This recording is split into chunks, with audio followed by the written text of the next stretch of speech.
Hey guys, in this video I'm going to be going over Tier 5 or Phase 2 loot prio. Decided to re-record it just to make it a little bit easier for everyone to follow along with the items.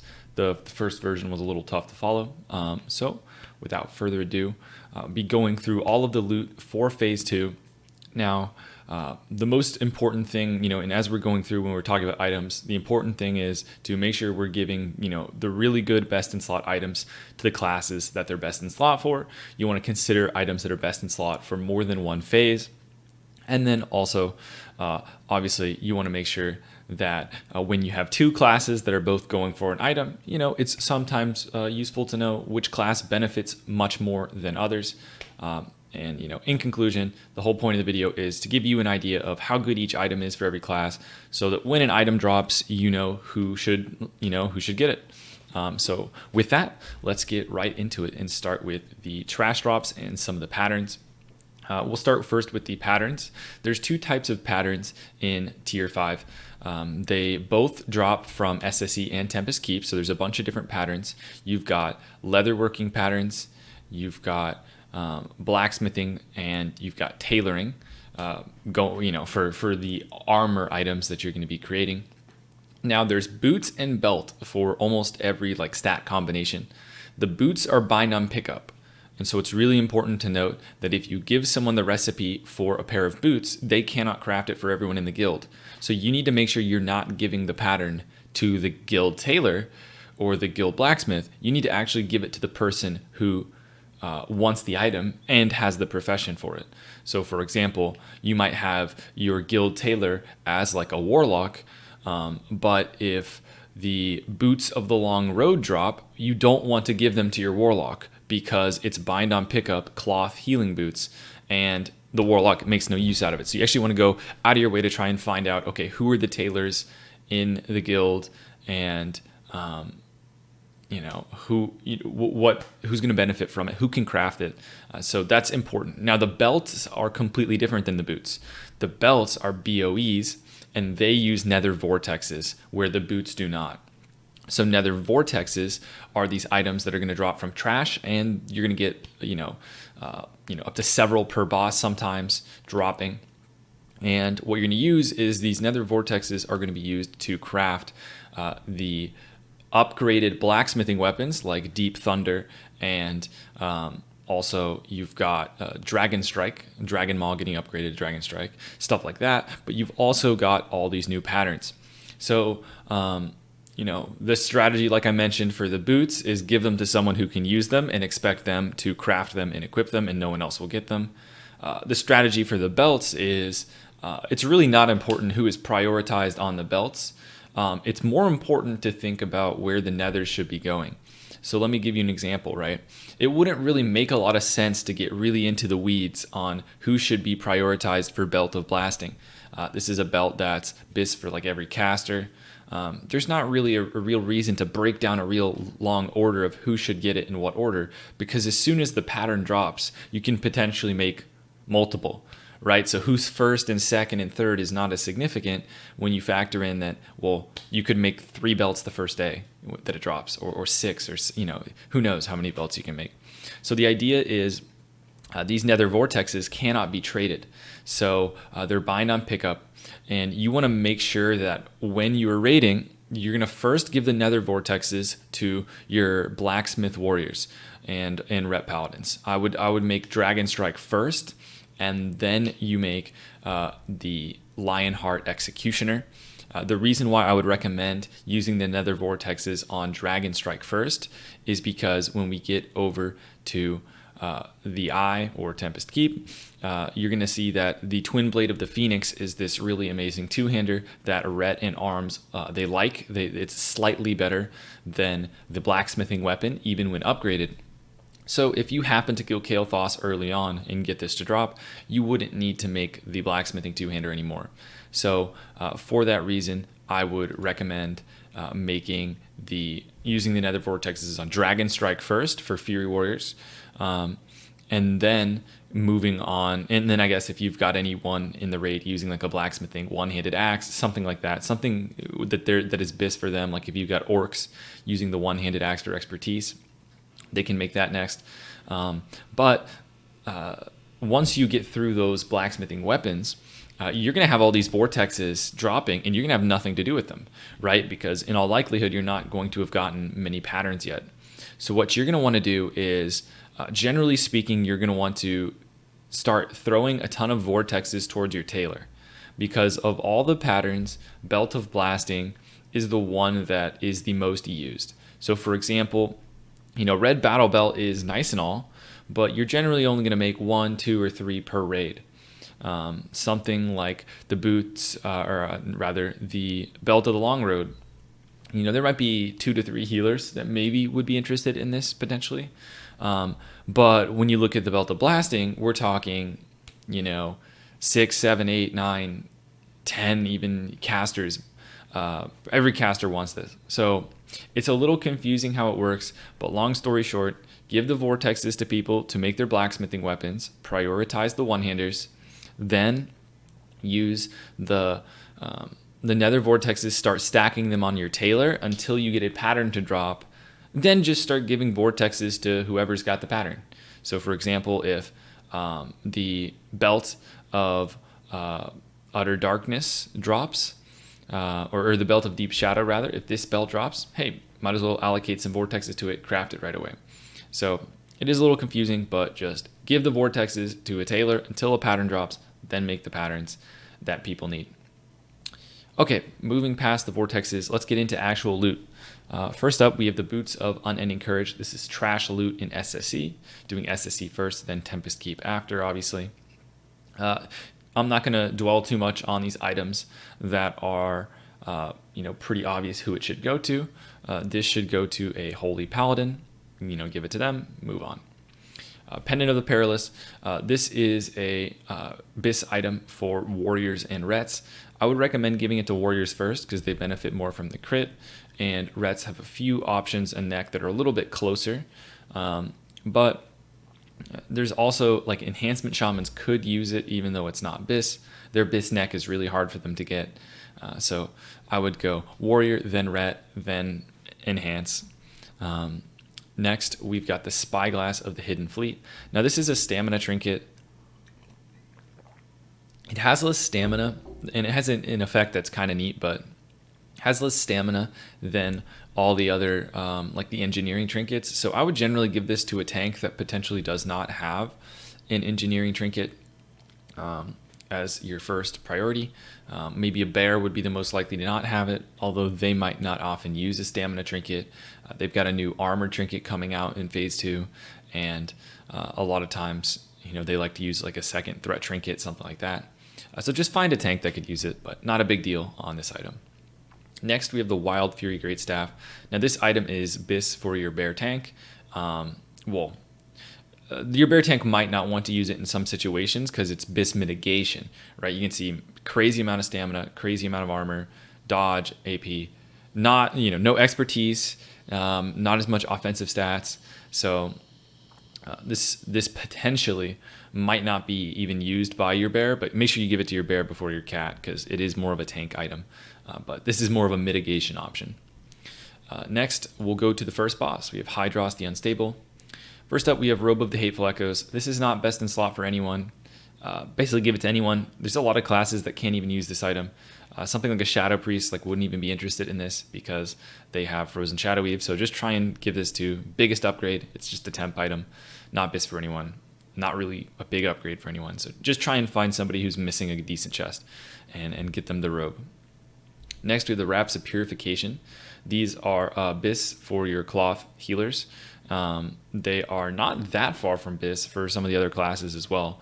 But I would do Priest first, then Druid, then your Shaman and your Paladin. The reason for that is because there are a nice pair of male wrists that the Shamans and the Paladins both want to.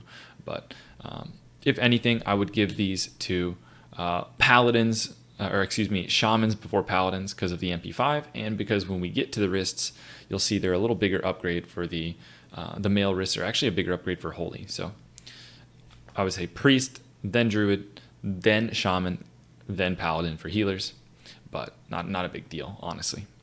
Next, we have the Boots of Shifting Nightmare. I think this is one of the most underrated items in the entire raid. I think this item is actually quite good for Warlocks. Definitely give this to warlocks, and before you give it to like a shadow priest, because shadow priest are going to have too much hit in their gear, and they should have frozen shadow weave.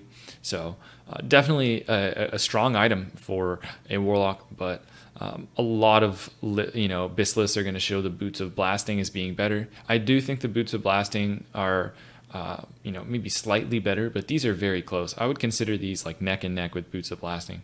So very good. Give them to your warlocks. They might not want them because they want boots of blasting, but you never know when that pattern is going to drop. It's really slow to get everyone that item because you have to learn the pattern and you can only make it for yourself. So make sure you get these to your locks, and they should want this, even though they might not realize it.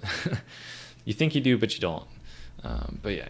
Anyway, shoulder guards of the stranger. So these shoulders are quite a contested item. They're bis for a lot of classes. Ret paladins really like them. They really like the expertise. Enhancement shamans really like them as well. And they're also best in slot for warriors. They could be used by a rogue, but I would not really recommend it. In terms of feral cats or bears, it's not a ton of expertise, so it's not like a crazy powerful item for a tank. Their tier is really strong. I wouldn't give this to a bear. And although I could hypothetically understand why a super speedrun guild or something may give it to them just for more expertise, but it doesn't really make sense to me. I wouldn't give this to a bear. And in terms of feral cats, they the lists I'm seeing are running 4 set for a cat to increase their shred damage. So if they're running the 4 set, they can't use the shoulders. So in summary, it's best for rets and enhance, and then DPS warriors are behind. Rogues can use this item, but they usually would want to use a different configuration of tier. I would recommend rogues not going for this and using a different tier setup. That is the way. I'll talk about it when we get to the tier pieces, but I think rogues should use everything but shoulders. It just makes more sense loot-wise to me. So with that, the final prio on this item would be enhance before ret, before DPS warrior. The reason why I would say enhance before ret is because number one, even though rets like really love the expertise, it's only 10 expertise. It's not like a crazy high expertise item. And then number two, you've got a few options for shoulders that like the ret could get a hold of that would potentially tide them over a little bit longer.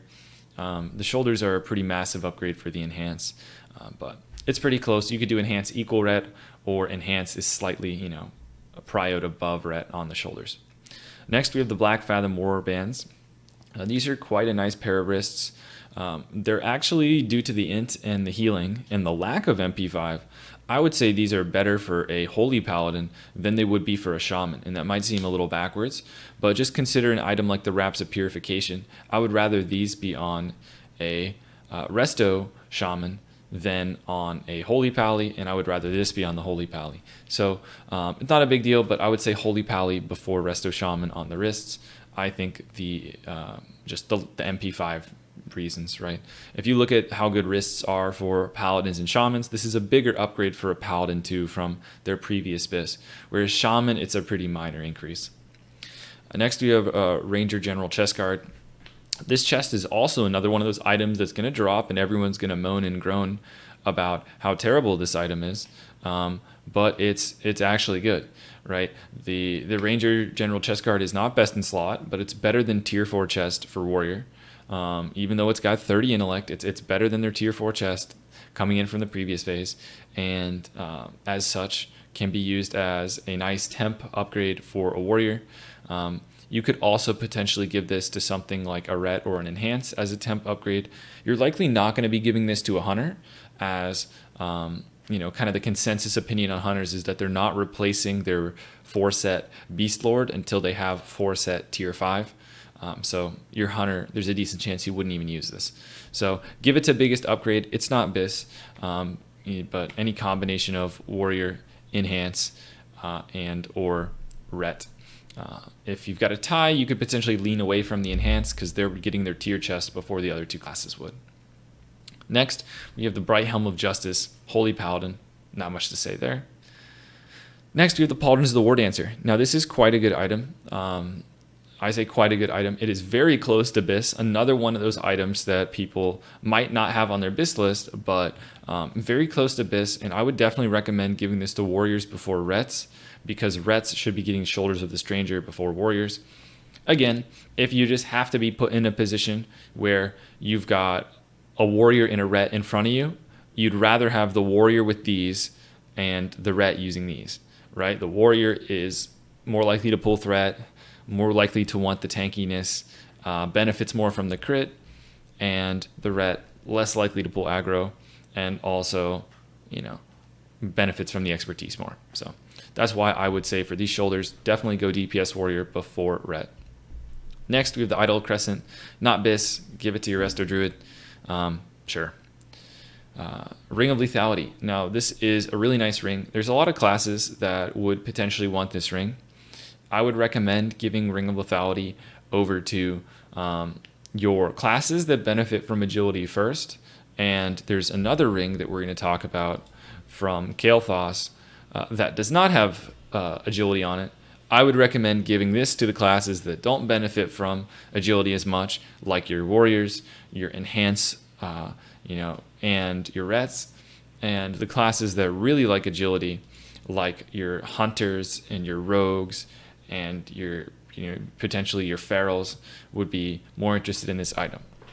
Now, speaking of ferals, a lot of gear sets don't have the hit or have too much hit, and they can't use the hit from this item if you've got a Boomkin in the raid, which most guilds will. So there's a pretty decent chance your Boomkin wouldn't use this ring.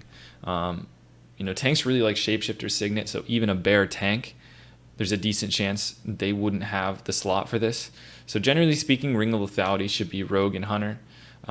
No real reason to specify a particular class. Both good for both. I'd say Rogue equal Hunter on this item. Could potentially give it to they're both getting their tier 4 set, but potentially Rogue would get it faster. Could give it to Hunter Prio if you wanted to make it feel a little more fair potentially. But yeah, Rogue equal Hunter on this item. And then after that, can just kind of give it to whoever needs a hit ring.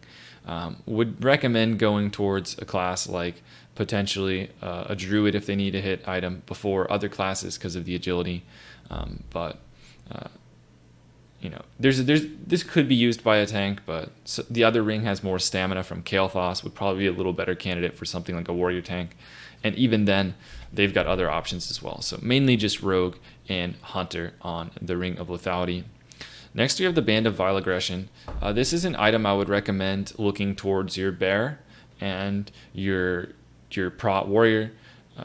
This is a very situational item. I don't think you should really prioritize this based on class. Rather, you should just see if either of them can use the item or if they have interest in using the item. There's some tanks that are using tons of resilience to build threat sets, and that's a core part of how they're increasing their threat while tanking.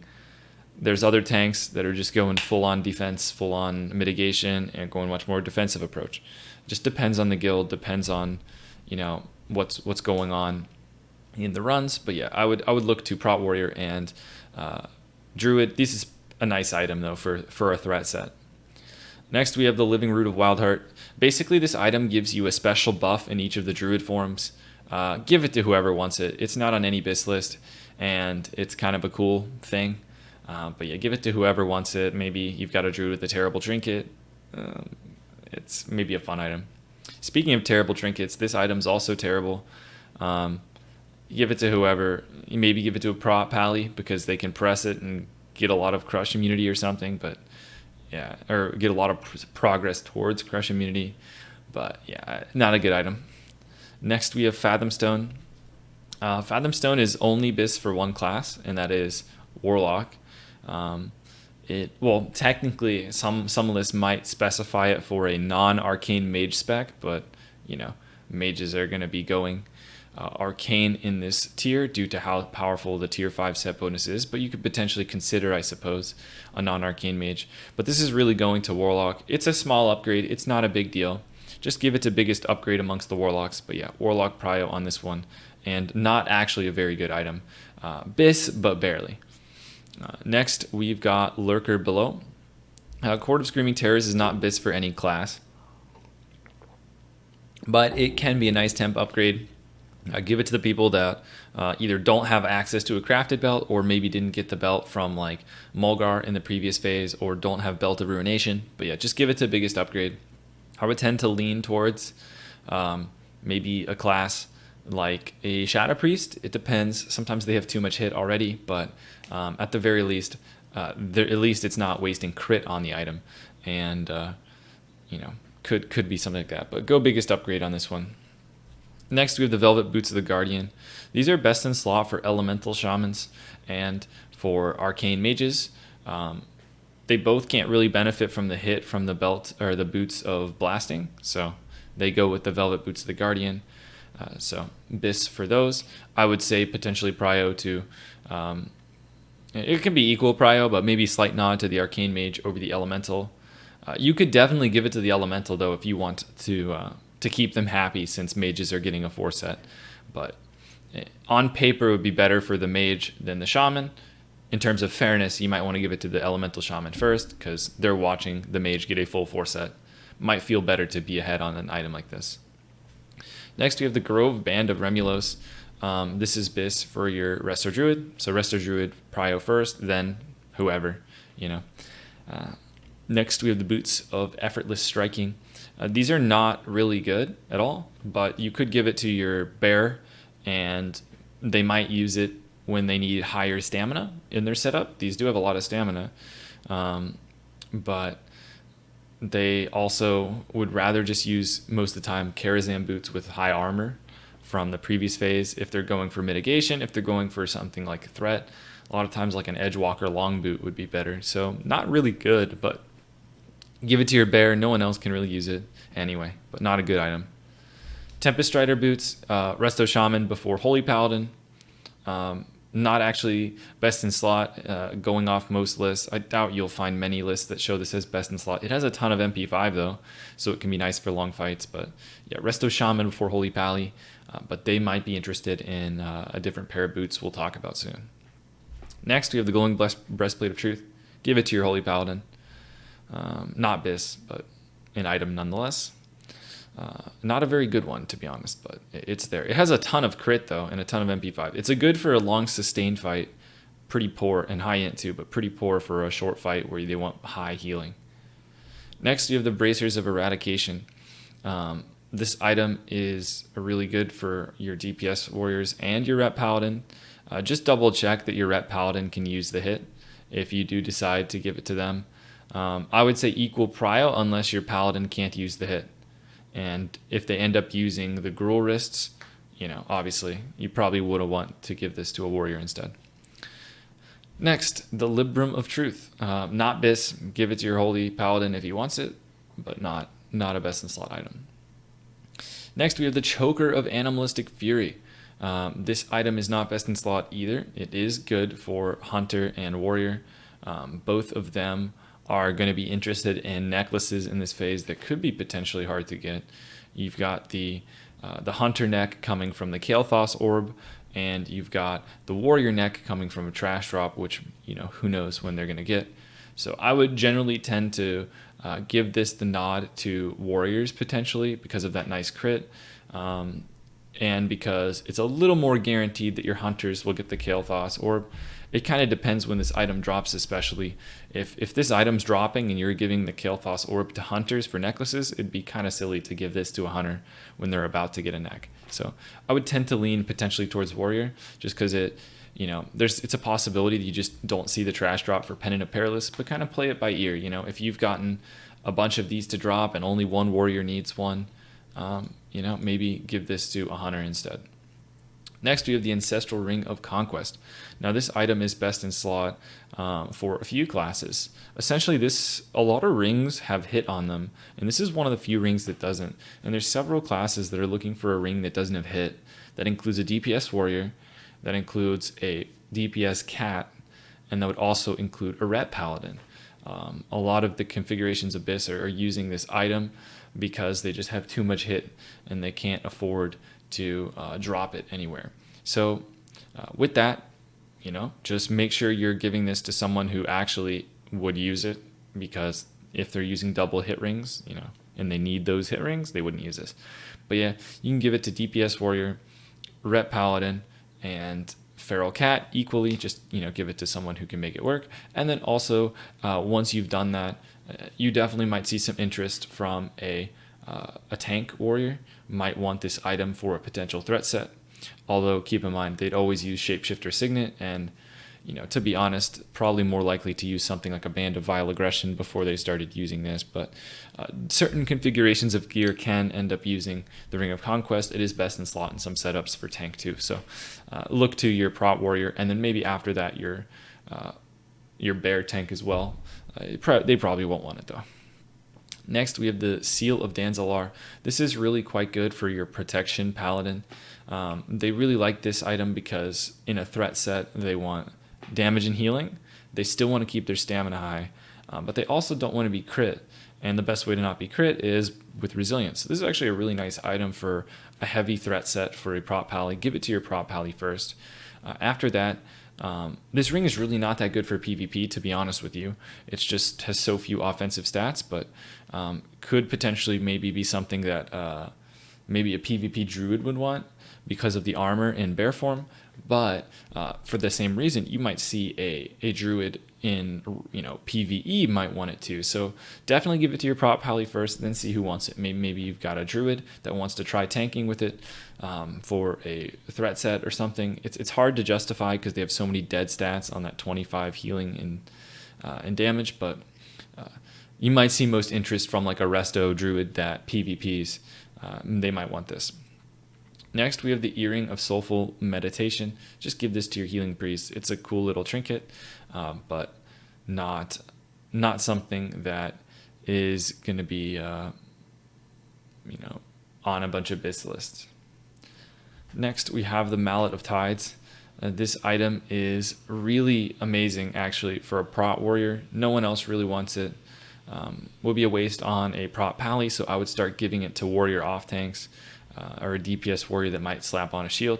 But yeah, great item, expertise, defense, stam. Just unfortunately very ugly. But yeah, give that to prot warrior first. Next, we have Leotheris the Blind, and we have Orca Hide boots. So these are the boots that are gonna be able to get you to really high plus healing numbers in this phase. These are obviously going to be going to Resto Druid first, but there is some interest from other classes.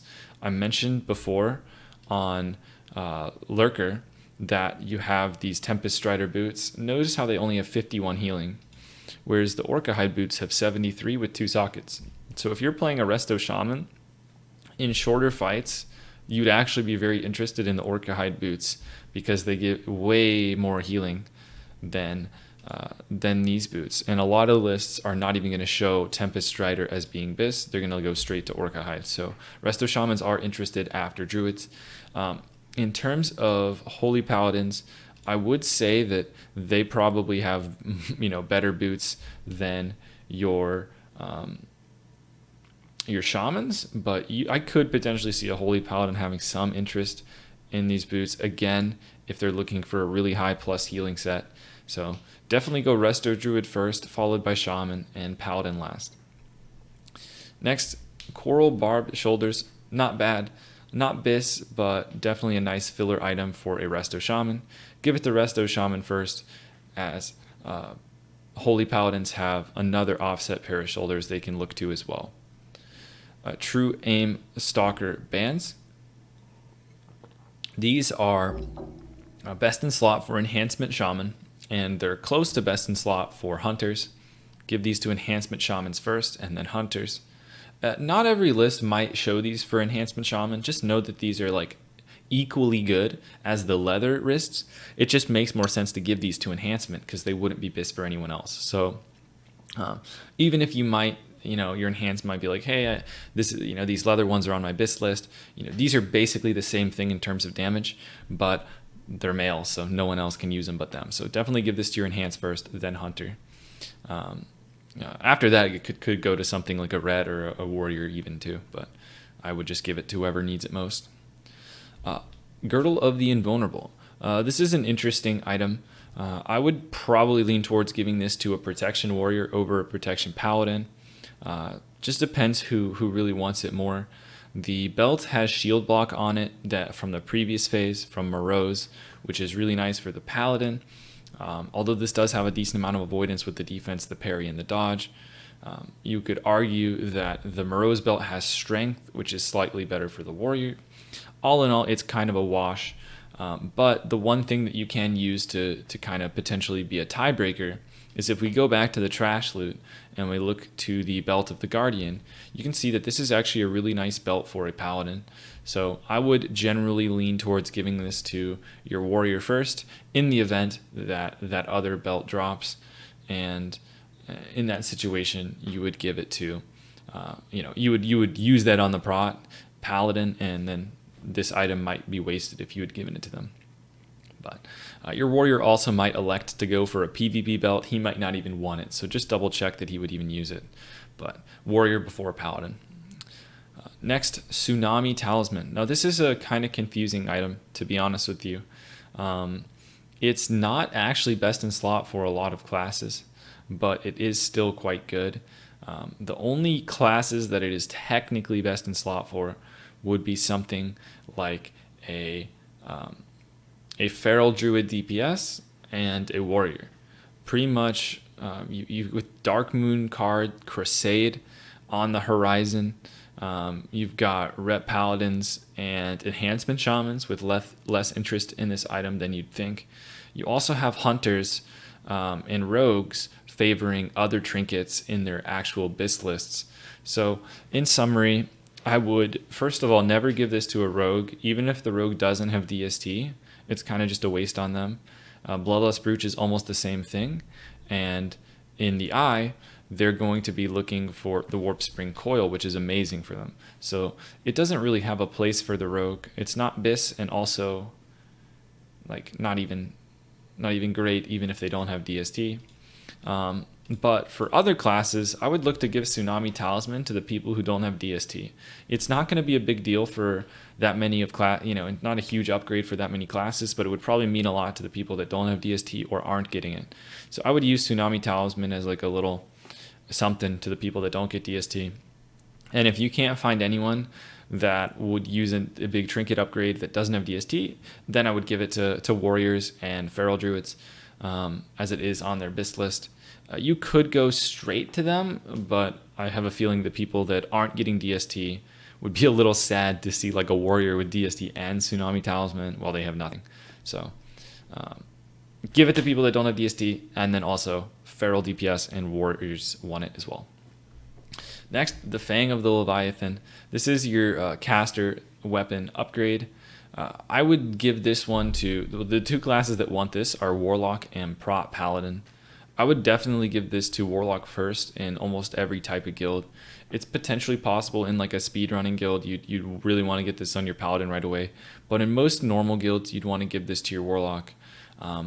One kind of weird reason is if you go to the Blood Maw Magus Blade, it's actually randomly does like 48 DPS. And if you go back to the Fang of the Leviathan, it does 41. So weirdly, the Blade from Gruul does like 7 more DPS for your prop Paladin, which is not completely nothing. I wouldn't say it makes it better than the Fang of Leviathan at all, but maybe a little something to consider, maybe a little tiebreaker type of factor there. But Fang of Leviathan, definitely give it to the Warlock / Paladin that does not already have a weapon from the previous phase, as this item is not a crazy big upgrade. And it would be more important to just get on someone that doesn't have a good weapon yet. So that's what I would do with the Fang of the Leviathan. All right, we can start with the tier. We have the Gloves of the Vanquished Champion, and we have got the beginning of all the tier discussions. So when it comes to the tier gloves, they're generally across the board going to be less contested. But I guess since we're talking about tier, I'll try and give a brief overview of what each of the classes is going to want. Let me see if I can. Looks like I might have to do this one by one, but see if we can potentially look at some of these sets. So first up, we have the I'll just go top to bottom. We have Druid.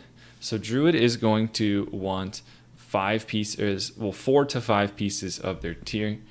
Some Druids are going to want to go for the expertise gloves that drop from Tempest Keep, but all of the pieces for a bear Druid are incredibly good. If you are a feral cat, you don't use the helmet and use the wolf's head helm, and you'd use the other 4 pieces. And that also means if you've got a bear that's kind of hybrid and is doing some tanking and some DPSing, you would want to give them all of the pieces except the helmet, potentially. Eventually, they'd want the helmet too. If you need them to get beefier, give them the helmet as well. But if you've got kind of a hybrid tank, give them the 4 pieces of tier that aren't the helmet, and they'll be bis. You can see the 4 set. Your shred ability deals an additional 75 damage. That's what the cats want. And the bears just want the crazy high armor and, high stats. Now over for Resto. Resto is interested. The 2 set is kind of nice. It's a little better than you might think. I was asking one of the druids in my guild, and they were explaining that basically the reason why it's a little better than it looks is increasing the regrowth duration allows you to have access to Swift Mend a little more reliably. Which is another thing that, they just have to keep up regrowth a little bit less. And if it just happens to be ticking and they haven't rejuved someone, hey, they just had this leftover regrowth that maybe wouldn't have been there without the set that they can use Swift Mend on. So it is not amazing or anything, but it's a nice little 2 set. In terms of the individual pieces, Resto Druids want the helmet, the shoulders, and the chest, but the gloves and the legs are not poor either. It's really just that they're higher in sustain than the tier 4 alternative. So if you compare the Nordisil gloves to the mitts of the Tree Mender, these are going to be better in a long fight. The mitts of the Tree Mender are going to be better in a short fight because they just have more plus healing. Likewise, it goes for the legs as well. Now, as I'm saying this, some druids are just going to be like, well, I've never gone out of mana. You obviously wouldn't be interested in these at all if that were the case, if you're just not at all concerned about going out of mana. And especially in guilds that kill things really fast or have really good DPS, more hardcore guilds, druids would not be as interested in these. But druids could be interested in up to all 5 pieces eventually, mainly want the head, the shoulder, and the chest. If they do have something like a Mooncloth chest, that would be one of the slider upgrades. And if they have goggles, they wouldn't necessarily need the helm right away. Unfortunately, Resto Druids aren't going to be super high on prio just because their set bonuses aren't super powerful, and individually they're not massive upgrades, and there's other offset options available. But that is how they feel about their tier. Up next, we have Balanced Druid. Now, Balanced Druid, if you read this 4 set, increases your Starfire damage against targets afflicted with Moonfire or Insect Swarm by 10%. That is really powerful, and it's basically like a straight up 10% damage increase for balance. In terms of what pieces they want to use, they can use head, shoulder, chest, and one of glove or leg. It doesn't really matter which, whatever works out best. I would say the gloves are probably the item that is less contested, and also the legs are an item that they can use Spell Strike in, which is something they can just buy, and they don't have to actually worry about having the offset bis glove item ready to go. So I would generally look to have head, shoulder, chest, glove for a Boomkin. Next up, we have got Hunter. Hunters are interested in using 4 pieces of Riftstalker. They want the 4 set. Your steady shot has a 5% increased crit chance. They're going to start using the Riftstalker helm, the Riftstalker 4 set, once they have all of the pieces. They're not going to use any individual items, and that's because the Beast Lord set from the previous phase is really powerful, so they actually do need the 4 set and all the pieces to take off the gear. So with that, they're not going to be prioritized right away because they can't use the individual upgrades as they get them, but eventually you're going to want to stack Hunters all 4 pieces at a time and get them going. The Hunters are not interested in the legs if they're playing Beast Mastery. They use the legs off Kael'thas, the leggings of Murderous Intent. But apparently Survival, would want to use the Riftstalker legs, and then they use dexterous manipulation gloves. So survival would have a slightly different setup with the 4-piece, but that's Hunter. Next over to Mage. Mage is really interested in that 2-set, increases the damage and mana cost of Arcane Blast by 20%. It's like the best set bonus in all of Tier 5. It's insanely good, disgustingly powerful. You're going to want to make sure you give every mage token that drops to mages until they have their 2-set, then move to the next mage, right? So long as you have mages, just it doesn't matter which pieces, just give them any 2, get their set bonus online.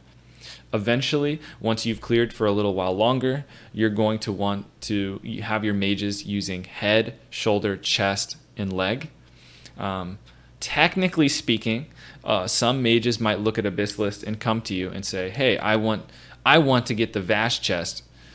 Give me the Vashj chest, please. I would not recommend giving that to mages.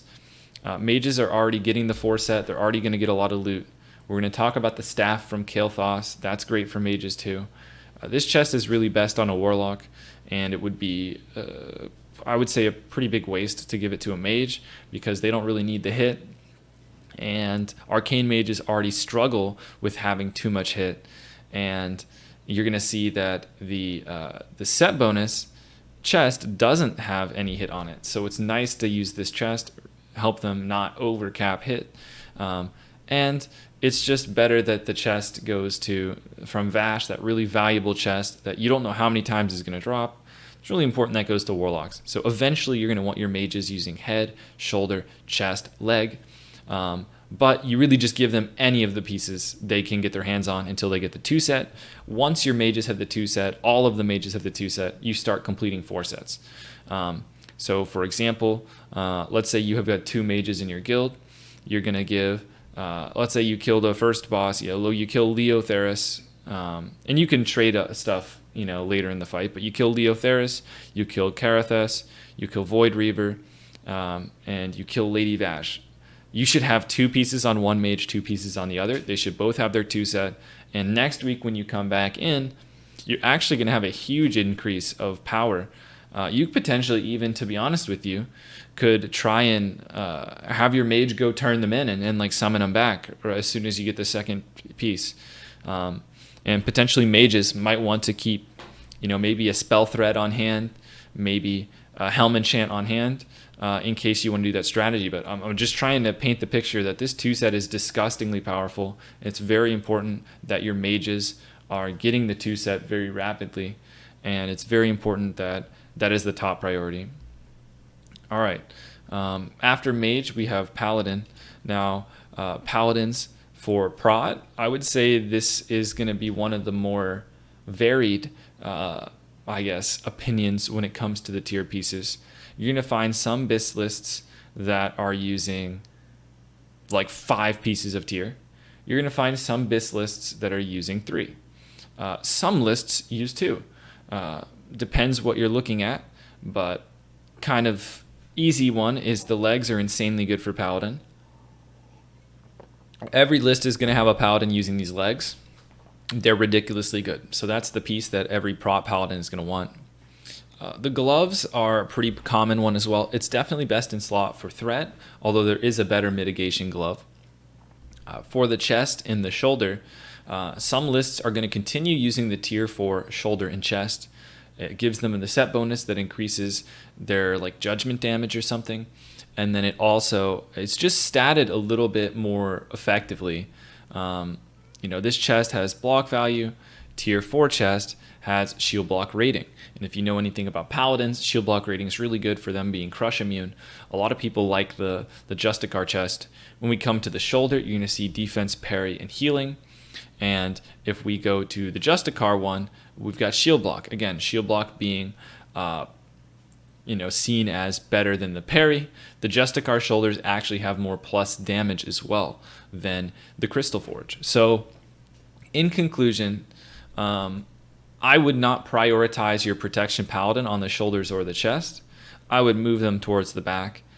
If anything, they are not as big an upgrade as other items for other classes. At best, the shoulder and the chest aren't going to be a big upgrade for your paladin. And at worst, it wouldn't even be bis. They wouldn't even want to use it. Now, the helmet is something that the protection paladin does want. If they go engineering, they would still want this, but they might not need it right away. It might be something they're a little lower on because they have these nice pair of goggles that they can use. Keep in mind that, all prop pallies should really be engineering. And there's a decent chance that yours is as well, because tanks really like to use the engineering gadgets, and their rocket launchers and stuff, the trinkets are best in slot, even in phase 2. So with that, prioritize your paladins on gloves, legs, potentially helm. Shoulders and chest are going to be lower. Next, we have Ret. Now, Ret has 2 pieces that are best in slot. They are interested in the helmet and the chest. They are not interested in any of the set bonuses. The helmet is going to be nice for them, but the chest is going to be a smaller upgrade. Both are not anything too dire. They can use the goggles as well as a Ret. So they're going to be lower prio on the head and the chest, and they're not going to be prioritized on the shoulders, the gloves, or the legs because they're not bis. On to Holy. Holy has several pieces that they would want. They are interested in the head, the shoulder, and the chest. Once again, in terms of priority, they're not necessarily going to be the highest because you've got other classes that have really powerful set bonuses. They don't want the gloves or the legs. They have offset pieces there. So they're going to be kind of medium to lower prio for the head, shoulders, and chest, but they do want those 3 pieces. Next, we have got Priest. Holy Priest, the set is actually insane. All 5 pieces are individually best in slot for a priest. I would recommend giving a priest head, shoulder, glove, leg, and having them continue to use the Primal Mooncloth chest. The reason is because Primal Mooncloth chest is barely worse than Vestments of the Avatar, and the chest is a really contested item, so you're able to activate that 4-set bonus, increase the duration of renew, which is nice for the priest, while also giving them lots of nice individual upgrades. Holy Priest is going to be decently prioed on items just because, I don't know why, it's just so good compared to other classes. It's just solidly bis across all 4 pieces, and some of the pieces are less contested that the priest is interested in. So Holy Priest gets their 4-set and has decent priority on it. Shadow. Shadow is a little different than Holy. They also want their 4-set, but the individual pieces aren't actually good, really. If you look at that 4-set, each time your Shadow Word Pain deals damage, it has a chance to grant your next spell cast within 15 seconds, up to 100 damage and healing. And then if you go over to Wowhead, it actually, I don't know if this links to Wowhead. Nice, it links to Wowhead. It actually says on Wowhead, proc chance 40%. If that is the case, that looks to be very strong. I would imagine it would scale with multi-dotting of Shadow Word Pain as well. Seems like a very potent set bonus. The Priest Discord, the Shadow Priest Discord does go for the 4-set and consider it bis. So just keep that in mind.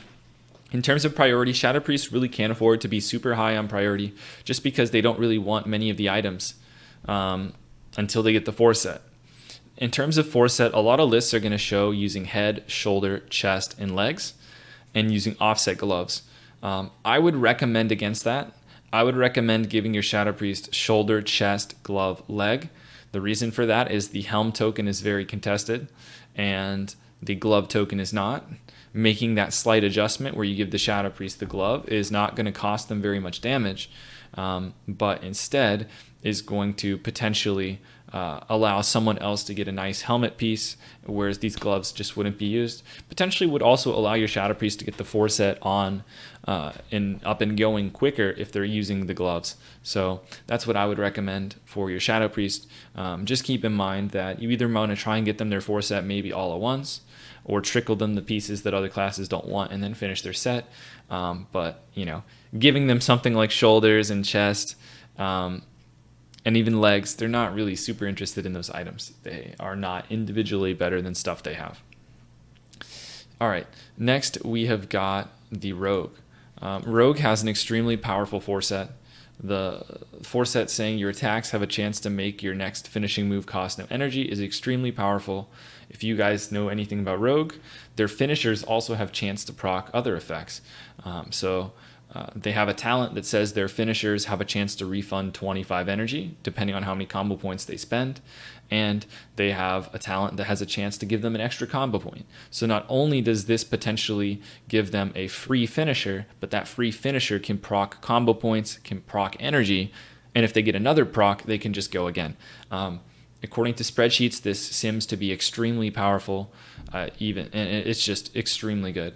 I would heavily recommend stacking the 4 set on a rogue very quickly. I think it is the highest priority thing on this token.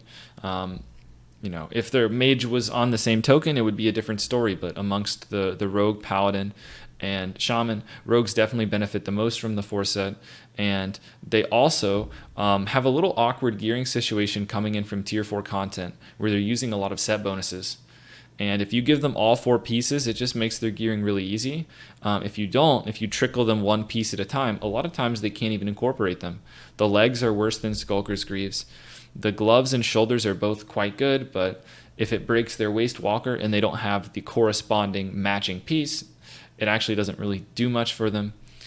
Chest and head are nice and all, but you can't really, you're going to break your tier 4 2 set, which is going to kind of undo the upgrade. So in summary, the 4 pieces that they want are going to be legs, gloves, shoulder, and head. I would heavily recommend this configuration. They can run the tier chest and use offset shoulders. I think that is not a good idea because a lot of people want the chest and not that many people want the tier shoulders. Meanwhile, the offset shoulders that the rogue would have to use if they used the tier chest are contested, those shoulders of the stranger. So I would heavily recommend head, tier shoulders, gloves, leg. Use the offset chest. This also would activate your 4 set bonus faster as a rogue because you don't have to kill Kael'thas. So would definitely recommend stacking the rogue 4 set. Extremely powerful. Good individual items, and once you get through all the set bonuses, and also really powerful bonus. Next, on to Shaman.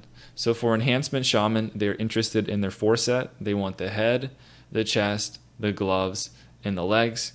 You're going to see that the shoulders have MP5, unfortunately, which are, make them a lot weaker. And they also are interested in those shoulders of the stranger. So they want to use the 4 set of head, chest, glove, leg. If you look at the 4 set bonus, you gain additional 5% haste from your flurry. That's what they're after. Individually, they're not really interested in the gloves or the legs as much. Really, the chest and the head would be the better items to get at first, and potentially give them the gloves and the legs once they actually have the 4 set ready to go. Resto Shamans are interested in a lot of tier. I say a lot of tier. They're interested in the head, the shoulder, and the chest. Just like Paladins, they have offset gloves and offset legs. All the pieces are a pretty nice upgrade, but some of the offset pieces can be pretty close in value. They're not going to be terribly high on prio, just because they're going to be, their bonuses aren't quite as powerful. The 2 set reduces the cost of your lesser healing wave, is actually nice, especially if you're healing mainly just a tank and you're running out of mana. But that is a little bit narrow. A lot of times they like using chain heal, and if they're in a fight where they're not running it's not going to do anything. So just keep that in mind. Next, we have Elemental Shaman. Elemental Shamans are not interested in their head or their shoulders. They're going to continue using Cyclone Head and Cyclone Shoulders for that 2 set that makes the Wrath of Air grant an additional 20 spell damage. In terms of the rest of the pieces, they want the chest and the legs. If your LE Shaman is missing gloves, like their gloves are terrible, they might want these. They're not usually highly contested. But yeah, set bonuses are poor for the LE Shaman. They just want the chest and the legs individually. Up next, we have got the Warlock. Warlock is interested in the helmet, although they can elect to use engineering goggles instead. They are not interested in the shoulders, as they like their tier 4 shoulders better. They are not interested in the chest. I mean, the chest is okay, but they would rather have the Vashj chest. And the gloves, they outright just don't want at all. Legs are a stamina increase over spell strike, and that's it. So because mage and hunter really want their tier, warlocks are going to be pretty low on tier. Warlocks also were prioritized on tier in tier 4, and we're getting a lot of these pieces, so they shouldn't be too upset about that. But yeah, the main thing they want is the helmet, and then they might want the chest if they're not getting the Vashj chest quickly. Eventually you can get them the legs for a little bit bump in stamina. All right, on to the last one is warrior. Warrior has their protection set. Individually for the warrior, the protection legs are poor. The gloves are poor. The chest is insanely good. The shoulders are, I would say, very good. And the helmet it's decent, but they have the engineering helm, which is really nice as well. There's 2 configurations of best in slot gear for the warrior. They do like that 4 set. You have a chance each time you're hit to gain 200 haste. If they're going for that 4 set, which pretty much every warrior will want, unless they have a bunch of gladiator gear, they're going to want to go for everything but the head or everything but the gloves. If they go everything but the head, it helps the raid, and they go engineering. If they go everything but the gloves, it helps the warrior. It is technically better for the warrior to use the offset gloves from Kael'thas, but it would mean taking a tier helm, which is contested, which would slow down other people from getting their helmets. So either way you look at it, the warriors do want their tier, and you just have to decide whether or not your warrior is going for the head or the gloves as your offset option. Next, we have Fury Warrior. Fury Warriors don't use any of the tier except the helmet. Again, they can use the goggles that are comparable to the tier helm, and then which they would need no tier pieces. The reason why you're not giving the warrior tier is the token is incredibly contested, and they have shoulders that can give them slightly more damage. They have gloves that give them slightly more damage, legs that give them slightly more damage, and a chest that is very comparable, almost identical, but leather. No, your warrior may eventually want this by the end, by the end of all of the tier, but they just unfortunately can't really be prioritized because they just have offset items that are better / around the same value when it comes to like the chest. So with all of that, that is all of the tier and how good it is. Now let's actually go back to the individual pieces or the individual token. All right, so now actually going to the tier pieces, we've got our tier gloves for Paladin, Rogue, and Shaman. Like we talked about, the Rogue has really powerful gloves, especially if they can end up breaking their set bonuses, and they also want to hit that 4 set. So the gloves would be great to go to a Rogue. They can also go to a Prot. So Prot or Rogue could definitely lean on your Paladin if you feel that your Rogue is not going to be able to get the 4 set in the first week. If you're not expecting to kill Vashj, not expecting to kill Kael'thas, you can give it to the Paladin. Otherwise, I would give it to the Rogue in the hopes that they get their 4 set in the first week because it's insanely good. So Rogue first, then Paladin. Could move up the Prot Paladin. Both really good. After that, there's a very steep drop-off. Enhancement wants them for their 4 set, but they're not individually good. Ellie Shaman could use them, but they're not. Bis and Resto and Holy, again, they're not Bis. Ret, they're also not Bis. So basically, it's going to be Rogue, then Prot, then Enhance, then biggest upgrade. Not Bis for anyone else. On to the Glove of the Vanquished Defender. Another one that's not as contested. Get it to your bear. Now, your bear might not immediately want it if they are using expertise gloves. But, I mean, not that many classes really want this thing. And the classes that do want it, it's going to take them time to get their full 4 set up and ready. So it's still pretty safe to give to a bear for a mitigation option. The bear would use it if they ever go cat to DPS, which is something they likely should be doing. So give this to your feral cat druid first, I guess, and then your bear druid if you have both. Then give it to Holy Priest. It is a really nice item for Holy Priest, a nice, decent upgrade. After that, it's going to be Prot Warrior, Shadow Priest, Boomkin are all kind of equal prio. They just want it for the 4 set. They wouldn't individually use the item. So give it to whoever's closest to their 4 set. And then in terms of the warrior, they might even pass on this glove if they're eventually going for the offset gloves. The prot warrior could elect to do that. Running up the last of it would be Resto Druid and Fury. Give it to Resto Druid, then Fury as the last two to get it. Resto Druid can use it for certain configurations. Fury doesn't really want it, to be honest, and has options in tier 4. Next up, we have got Hunter, Mage, Lock. It's going to be Mage first, then Hunter, then Lock. If you do have a Survival Hunter, they might pass this, and could go to a different Hunter, I guess. The Warlocks still don't want it, but yeah. Mage, then Hunter, then Lock. Next, we have Fathom Lord.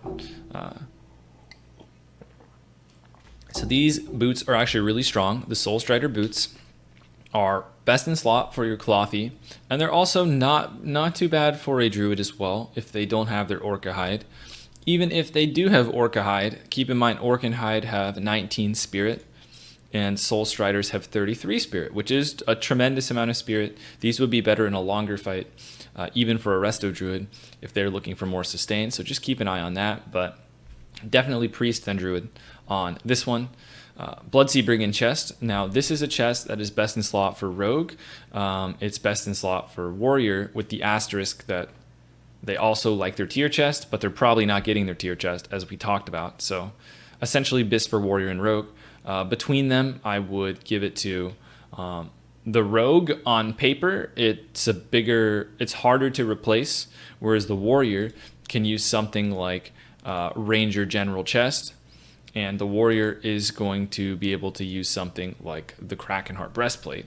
But when it comes into reality, it can be difficult to actually prioritize this to a Rogue first, simply because you've got Warriors that are watching a Rogue get a tier set bonus before they get any tier, and they might not be happy about that. So this is an item that you might give to Warriors just to avoid drama, try and be a little more fair.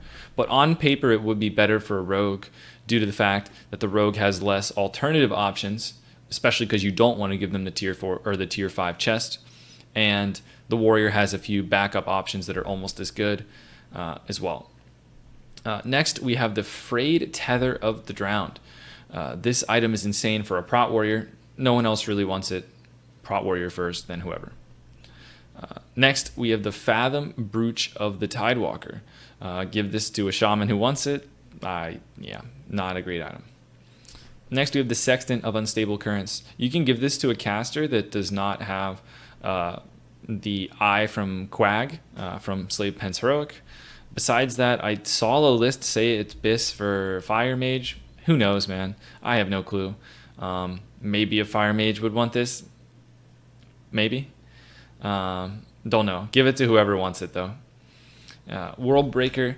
This item is a PvP item, or could be used for raid, I suppose, if an Arms or a Ret wants it. But yeah, Arms or Ret first, I guess, if they want it. If not, PvP roll it. Next, we have the Leggings of the Vanquished Champion. These are Paladin, Rogue, and Shaman. When it comes to these legs, we talked about Prot Paladins wanting these really badly. They're insanely good for a Prot Pally. Give them to the Prot Pally unless your Rogue is completing his 4-set that week. If not, you're going to, or once you've gone through those two, you've got Prot and Rogue, then you're going to want to give these to Ellie. They are best in slot for Ellie.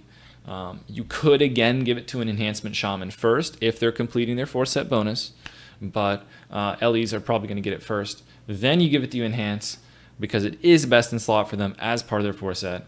Then give it to Holy. The reason you're going to give it to Holy Paladin before Resto Shaman is because we have legs from Kael'thas. These legs should go to Resto Shaman before Holy Paladin, because the Holy Paladin tier legs are better than the Resto Shaman tier legs. And this is a male item that would make more sense to give to the Shaman due to the MP5. So you give this to Shamans, which means back over to the tier legs. We give that to the Holy Paladin before the Resto Shaman. Rets are getting their legs last. They are back of the line. Next, we have the Leggings of the Vanquished Defender.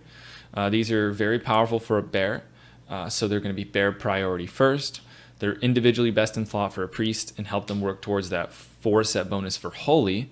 So it's going to be bear, then holy priest. Then it's again prot, boomkin, and shadow. Prot, boomkin, shadow all just want the piece for a 4-set bonus. Give it to whoever is closer to completing their 4-set. After all that, you can give it to Resto Druid and then Fury in last again. On to the leggings of the Vanquished Hero. These are going to be Mage. Once you have them on a Mage, you still potentially are probably going to give them to a Hunter if they don't have something better. This is the piece that Hunter doesn't want to run, but Warlock, it's just a stamina increase. So there's a decent chance potentially that the tier 5 legs might be an upgrade for your Hunter. If not, you can give them to the Warlock for stamina. So again, Mage Prio, then you can give it to Hunter. Prioritize it to the Survival Hunter because it's actually their biz. Give it to a Hunter that needs it for a big upgrade. After that, just give it to a Warlock. It'll be a stamina increase. It's technically a side grade over Spell Strike. Next, we got Morrogrim Tidewalker. The Razor Scale Battle Cloak. Now, this item is best in slot for Ret Paladins, and technically no one else. It's the only one it's like Abyss for, so I would give it to them first. Other classes that might be interested in this would be like a Warrior without Vengeance Rab, an Enhancement Shaman. This isn't their Bis, but they might be interested in this. Maybe a Feral Cat could be interested as well if they don't need hit from the cloak. But yeah, I would give this to a Ret Paladin and then whoever wants it after that. Next, you have the Illidari Shoulders. Give this to biggest upgrade.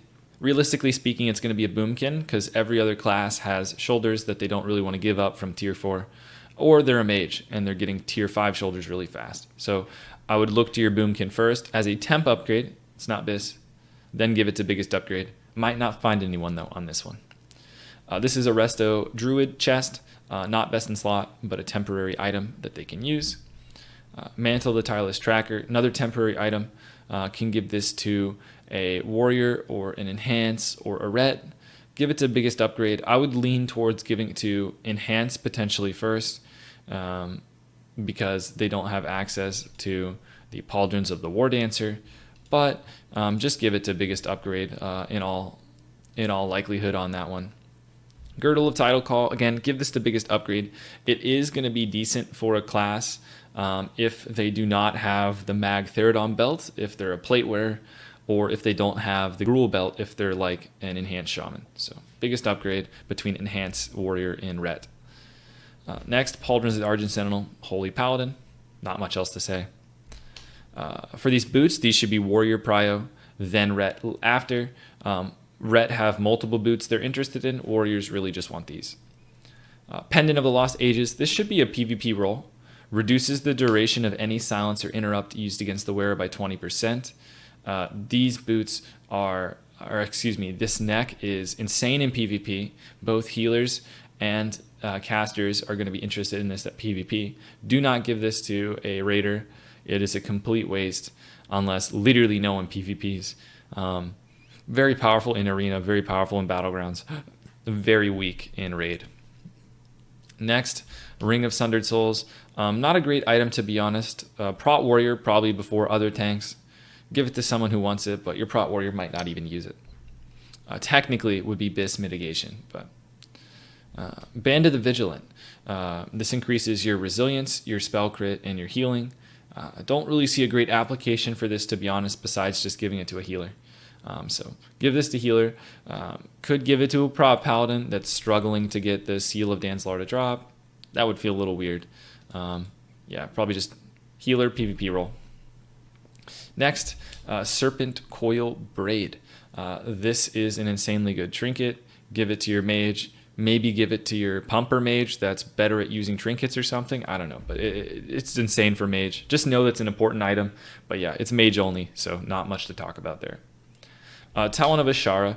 This is an item that DPS warriors and rogues want. For rogue, this item is best in slot until Warglaves. For warriors, this item is used in the offhand, whereas rogues it's used in the main hand. And for the warrior, it is kind of contested whether or not it's even Bis in this phase. It's very close in power to the Rod of the Sun King. So for that reason that the warriors have more flexibility, definitely give this item to your rogue first. The fact that it's bis till warglaives and that it's main hand should immediately just always make this rogue prio over warrior. Make sure your warriors get it next though, as it's a great offhand for them. Next, we have the Luminescent Rod of the Naru. Increases healing done by up to, I don't need to read the item, but healing wand goes to a priest. No one else can use it. On to Lady Vashj, Vestments of the Sea Witch. Talked about him a little bit earlier. One of the best items in the entire raid. I would say the best item in the entire raid for a warlock. Incredibly powerful piece of armor here, and really, really important that it goes to warlock and not a class that doesn't need to hit, not a class that, like, if you just roll this off amongst casters, it would be a really big mistake in my opinion, because mages don't need it. You've got boomkins that don't need it. LE shamans could use it but don't need it, and it's just shadow priests don't even want it. It would just be a complete waste of an absolutely amazing item. So make sure this goes to warlock first. After all the warlocks have it, it can potentially go to something like maybe an elemental shaman, maybe a mage to finish off their set. But really, this is an item that this should be warlock first. Then you can look to see who would be like potentially biggest upgrade for amongst like your boomkin, or really the boomkin doesn't want it, to be honest. It'd really just be Ellie or potentially mage. So I would do warlock first, then Ellie, then mage on the chest, but high stress that it should go to a warlock. Next, Rune Totem's Mantle. This is a decent item, but it's not best in slot. Give this to your Resto Druid. Items like this is why Resto Druids would be lower on prio. They just have access to stuff like this, which lowers their prio on tier. Up next, we have the Belt of 100 Depths. Now, this is going to be a pretty tough one. This is, I would say, of all of tier 5 content, I would say Light Fathom Scepter and Belt of 100 Depths are the most contested items. The most classes want them. This belt is best in slot until Sunwell for many classes. It is best in slot until Sunwell for Warrior, Rogue, Ret, Enhance. It would also be a very powerful belt on paper for a tank, like a Warrior or a Druid. Of the tanks, it would be more beneficial to a Druid, obviously because it's leather. And they just really like expertise. With that said, I would advise against giving this to tanks in your guild if you are not a hardcore guild, unless your tanks are actually having threat issues. In my experience, most of the time you have threat issues in non-hardcore guilds is generally due to the tanks not playing optimally with their rotation and stuff. So it's a pretty hard sell for me to give this to a tank in a non-hardcore guild. If you're speedrunning or pushing logs really hard, your tank might need this for threat, but in a lot of cases, the tanks don't need this. It just depends. If your tank's not going to use it and is going to unequip it for, tankier gear constantly, don't give it to them. And if your tanks aren't struggling for threat, they don't need the belt. So by the time you get to Vashj, hopefully you have an idea of how the threat situation is going in your guild. If you want to play it safe, you could put tanks higher on the belt and then move them down if you feel like threat is safe. I would personally lean towards giving this to a DPS before a tank, if not in a speedrunning hardcore, pushing parse guild. With that said, who benefits the most from expertise? It's easily Rep Paladin. Rep Paladins, I know not every list maybe would agree with it, but the Wowhead list for Rep Paladin shows Shatrath leggings, expertise blue leggings. So even if you don't think those are necessarily bis, it just paints a picture of how good expertise is for Ret. And it's definitely their best stat by far. They definitely benefit more than any other class. I would say enhancement shamans get a lot from expertise as well. And definitely a great candidate for that.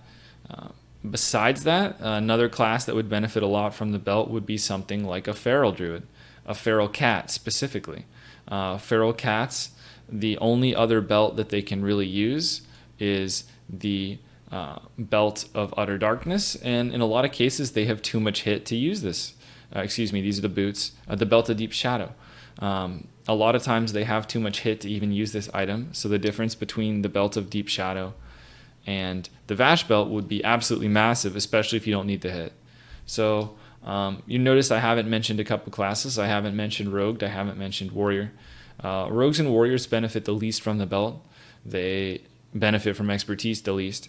Warriors have a lot of comparable options that they can use.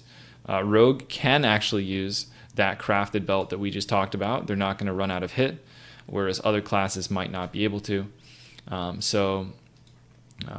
When you look at it too, when it comes down to expertise, like Rogue has talents and stuff that counteract some of the value of expertise. So in conclusion, don't give this to Hunter. Number one, expertise does not benefit the Hunter unless they're melee weaving, which, let's face it, your Hunters aren't melee weaving. Let's just move past that. Don't give this to a Hunter under any condition. After that, I would give it to a Feral Druid if you are speedrunning, or if you are a hardcore guild that is pushing logs really hard, a Feral Tank. You could also give it to your Prot Tank if you're also pushing logs, Prot Warrior. If you're not playing super intense, I would look to Ret Paladin, followed by Enhance, followed by, probably at this point, I would work in a Druid. Even if your Druid feels like their threat is fine, they can use this whenever they're in cat form as a huge increase to damage, and it still would increase their threat. After that, I would go with Warrior/Rogue.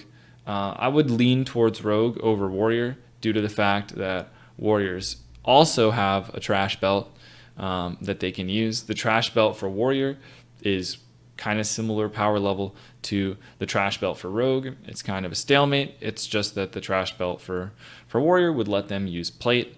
And then also, potentially in the next phase, they would have items that are closer.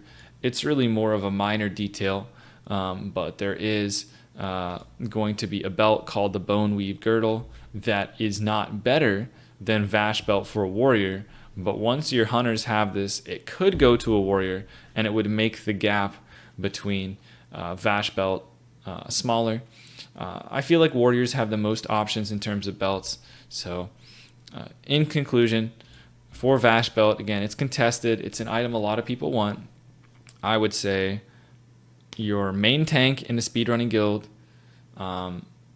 giving the nod usually to a bear, then Prot Warrior. If speedrunning / hardcore parsing. After that, I would give it to Ret, then Enhance. Again, despite what you think about Ret, if you look at some of the logs, Rets actually do decent damage, and they benefit from the expertise a ton, more than any other class. After that, it would be your Feral, even if you're not speedrunning, your Feral. Then it would be your Rogue. Then it would be your Warrior.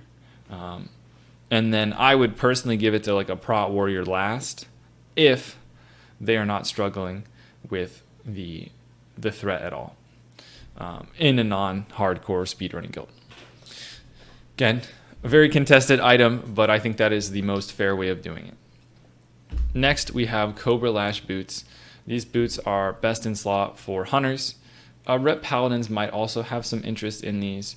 Enhancement Shamans might also have some interest in these, but both of those classes have a different pair of boots that is identical basically for them. So yeah, give these to Hunters first, then you can give them to Enhance or Ret, depending on, I guess, biggest upgrade, I suppose. Next, we have the Krakenheart Breastplate. I would give this to a Ret Paladin before a Warrior. Reason for that is Warriors are going to be getting the Blood Sebring Vest, and Rets, along with Warriors, are like dead last on tier chest. So this would be a good item to give to a Ret to hold them over, since they don't want the leather one as much. So yeah, give this one to Ret, and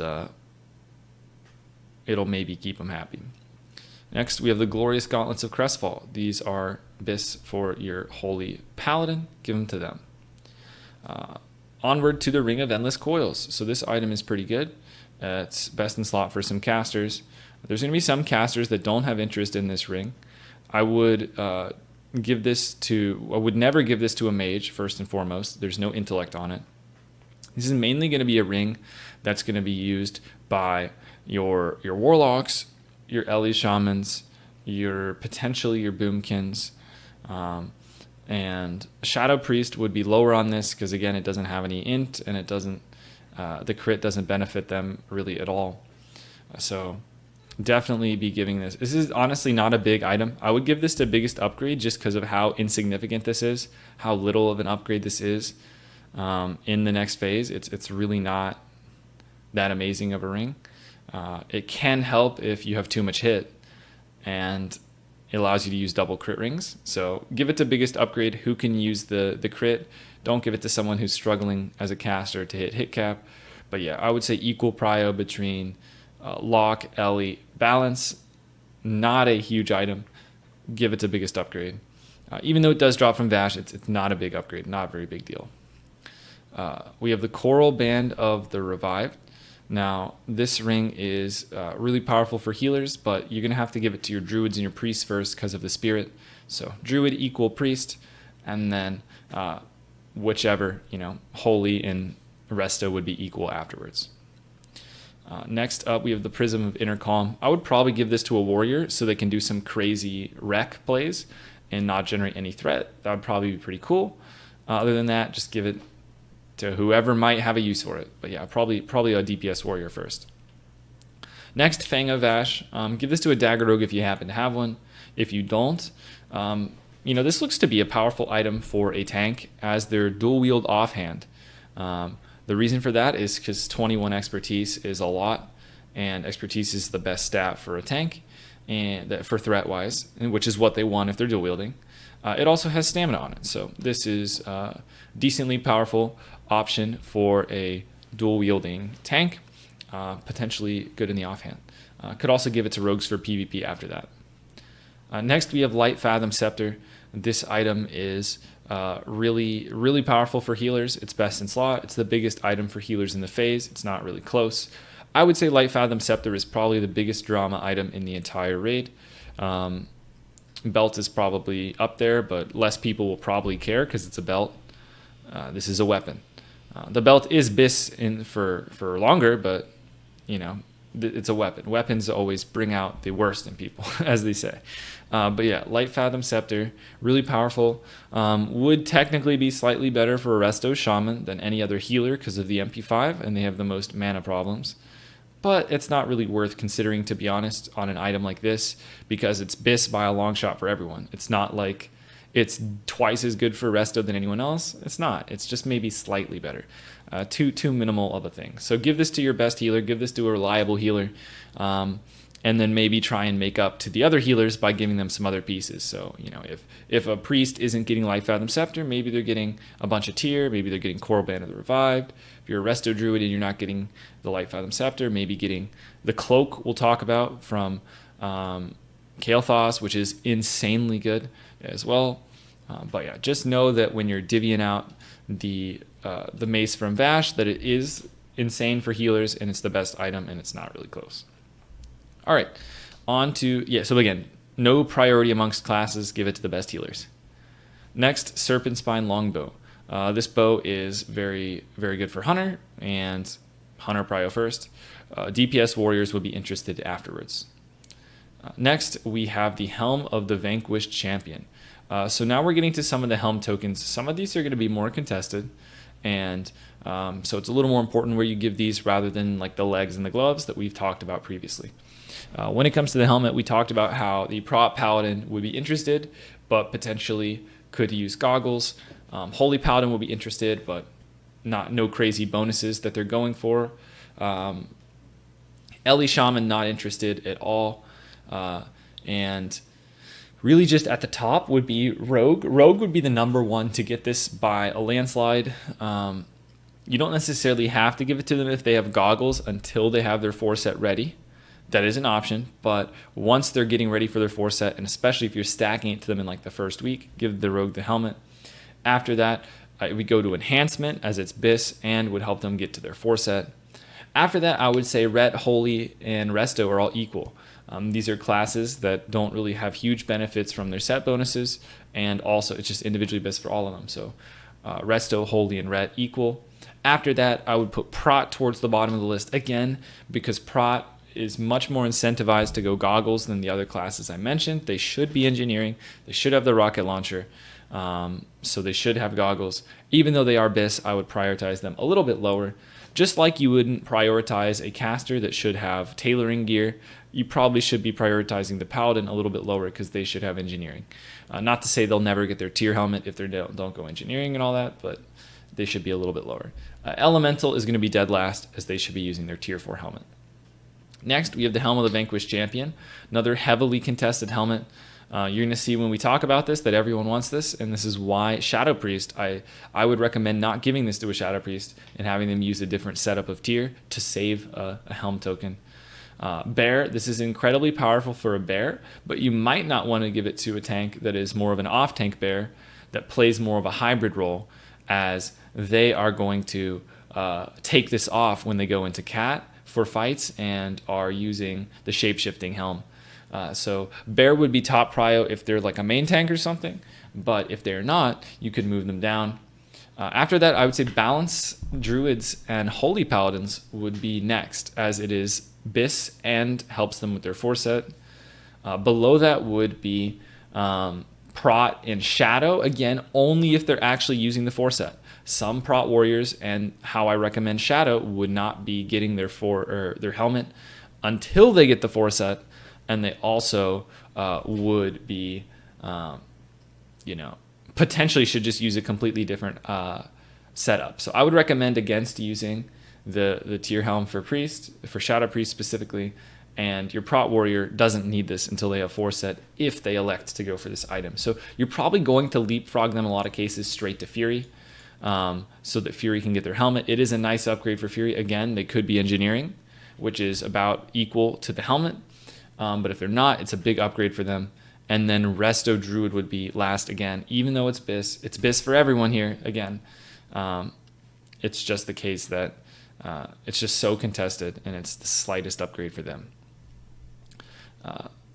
But make sure when you're looking at Shadow and Warrior that they're either not going for this helmet or they're getting it only when they have their foreset.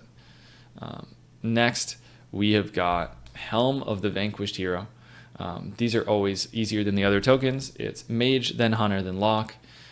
Lock do want the helmet, but unfortunately they are just going to have to wait behind the other classes because of the set bonuses mattering a lot for the other classes. If you are in a situation where you don't think your Hunter is going to complete his foreset, you could slide one over to a Warlock potentially, but that would delay the entire Hunter foreset. All right, that is all for SSE. Now we go on to the Eye. The Eye is shorter. There's less items, so we'll continue on. Phoenix Wing Cloak, BIS mitigation for a prot warrior. Not super exciting. Your prot warrior might not use this in every set of gear. Probably would take it out in a lot of situations, but give it to your prot warrior first. BIS mitigation. After that, can go to whoever. Probably prot before feral, but prot might have other items in mind for their cloak. They like using a threat cloak from Kael'thas instead, but they could use it for a mitigation set. Next, we have Mindstorm wristbands. These are BIS for every single caster. I would give them to Shadow Priest last and Affliction, because they don't benefit from crit. Besides that, just kind of give this to I would never give this based on biggest upgrade, because people should have their wrists of havoc, and I don't think people should be penalized for getting potentially PvP wrists. So yeah, I would just give this to whatever classes you feel like are getting the short end of the stick, whatever player feels like they need more loot at that point in time or whatever. But yeah, it's BIS for every caster. No real reason it should be better for one caster than another, other than Shadow Priest and Affliction, because they don't benefit from the crit.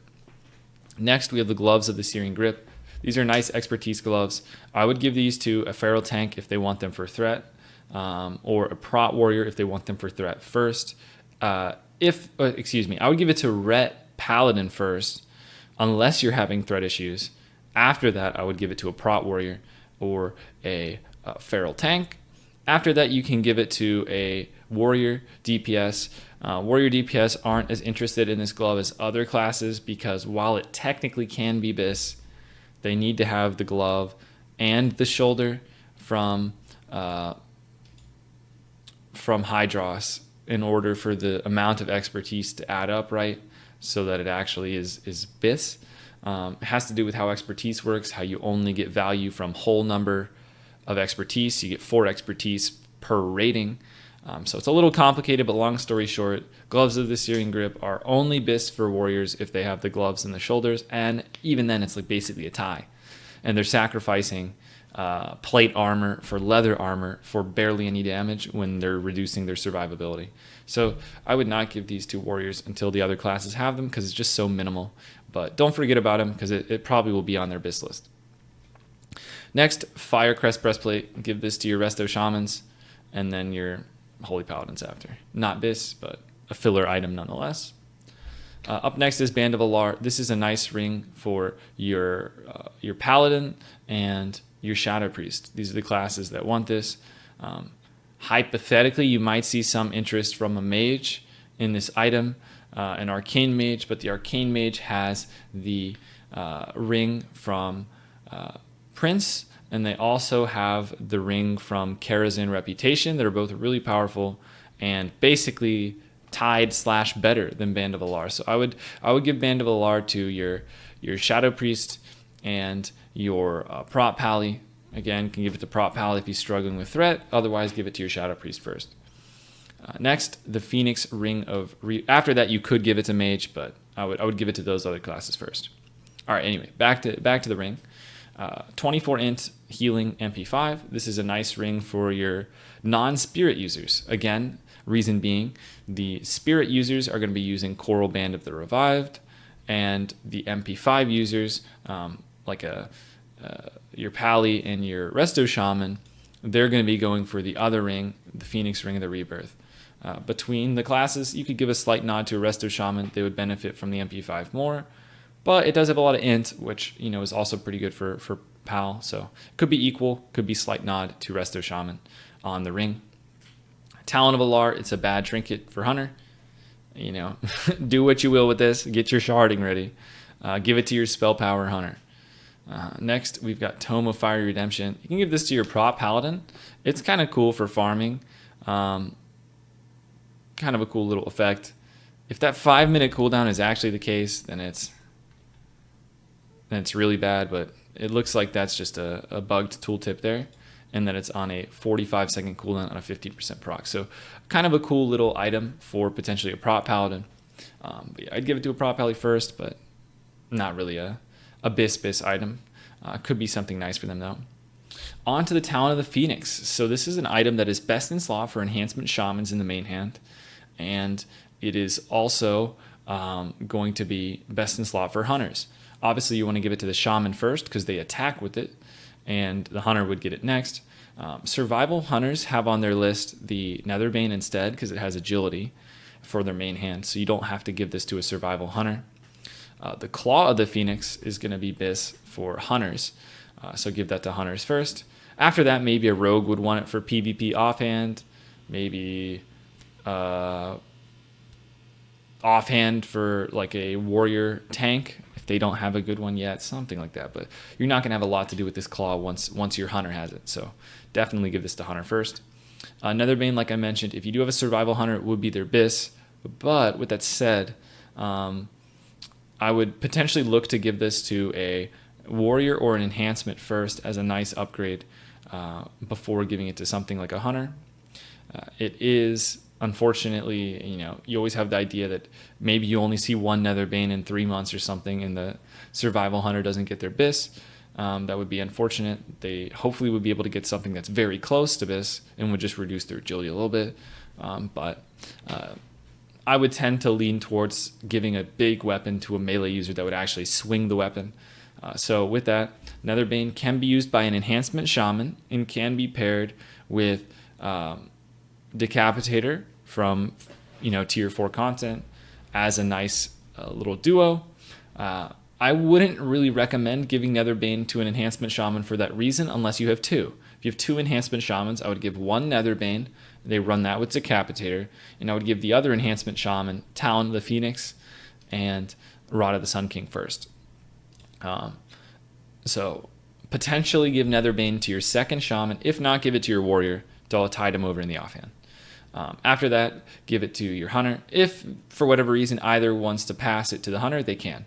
And the hunter can, if there's survival, the hunter can go ahead and use this. Arcanite Steam Pistol, a nice item for a hunter as a temporary item, but not as good as the Vashj bow. Not as much DPS, not as slow, and unfortunately it has all this hit rating on it. And the hit rating is kind of wasted on the hunter. They have too much hit already. So hunter would potentially be interested in this as a temp upgrade. After that, make sure this goes to rogues. It's actually best in slot for rogue for 2 phases, so make sure it gets to rogue after that. Next, Talisman of the Sun King. I would not recommend giving this to any class that uses a shield. Specifically, the shield for Mag is very powerful. And don't forget that you can enchant a shield. You can't enchant an offhand. So you get a nice intellect enchant on this as well. So because this is so good and so close, and they get that intellect enchant, I would recommend going with Talisman of the Sun King, going to priests and druids. Keep in mind, some might not even be interested. There is the Cenarian Expedition Exalted offhand called Windcaller's Orb that some might consider better, and some healers might not even be interested in this item. So just give it to whoever wants it that doesn't use a shield. I mean, even if a shaman or a H-Pal really wants it, you could give it to them too, but just give it to whoever wants it, but not particularly amazing there, even though it might be considered BIS for some. Next, we go to Void Reaver. So this helmet is not BIS for anyone, technically speaking. I mentioned before not giving the tier helmet to a Shadow Priest. If you elect not to give the tier helmet to a Shadow Priest, this would be their best in slot. So give this to a Shadow Priest if that is how you decided to proceed. Besides that, biggest upgrade for helm slot. But yeah, I would give it to a Shadow Priest and tell them to use it until you've got 50,000 tier helms and they finally can get one at the very end. Next, we have this leather healing belt. Can give it to your druids. Not necessarily best in slot, as there is the belt of the long road, which is 73 healing, 33 spirit, and this item is 73 healing, 24 spirit. So you can see this item has more int, more stam, less spirit. Well, unfortunately, spirit is the better stat amongst the two, but not far off because the gems are a little better. So give this to your resto druid first, but know that it might not be on their BIS list. Next, we have Void Reaver Greaves. This is an item that you can give to a hunter potentially, as they're going to be using offset legs. So a nice item there. Could also give it as a temp upgrade to like an enhanced shaman. But yeah, give it as a temp upgrade to someone not best in slot. Next, we have the Fellsteel Warhelm. Give this to anybody who wants it. This is unfortunately a very bad helmet.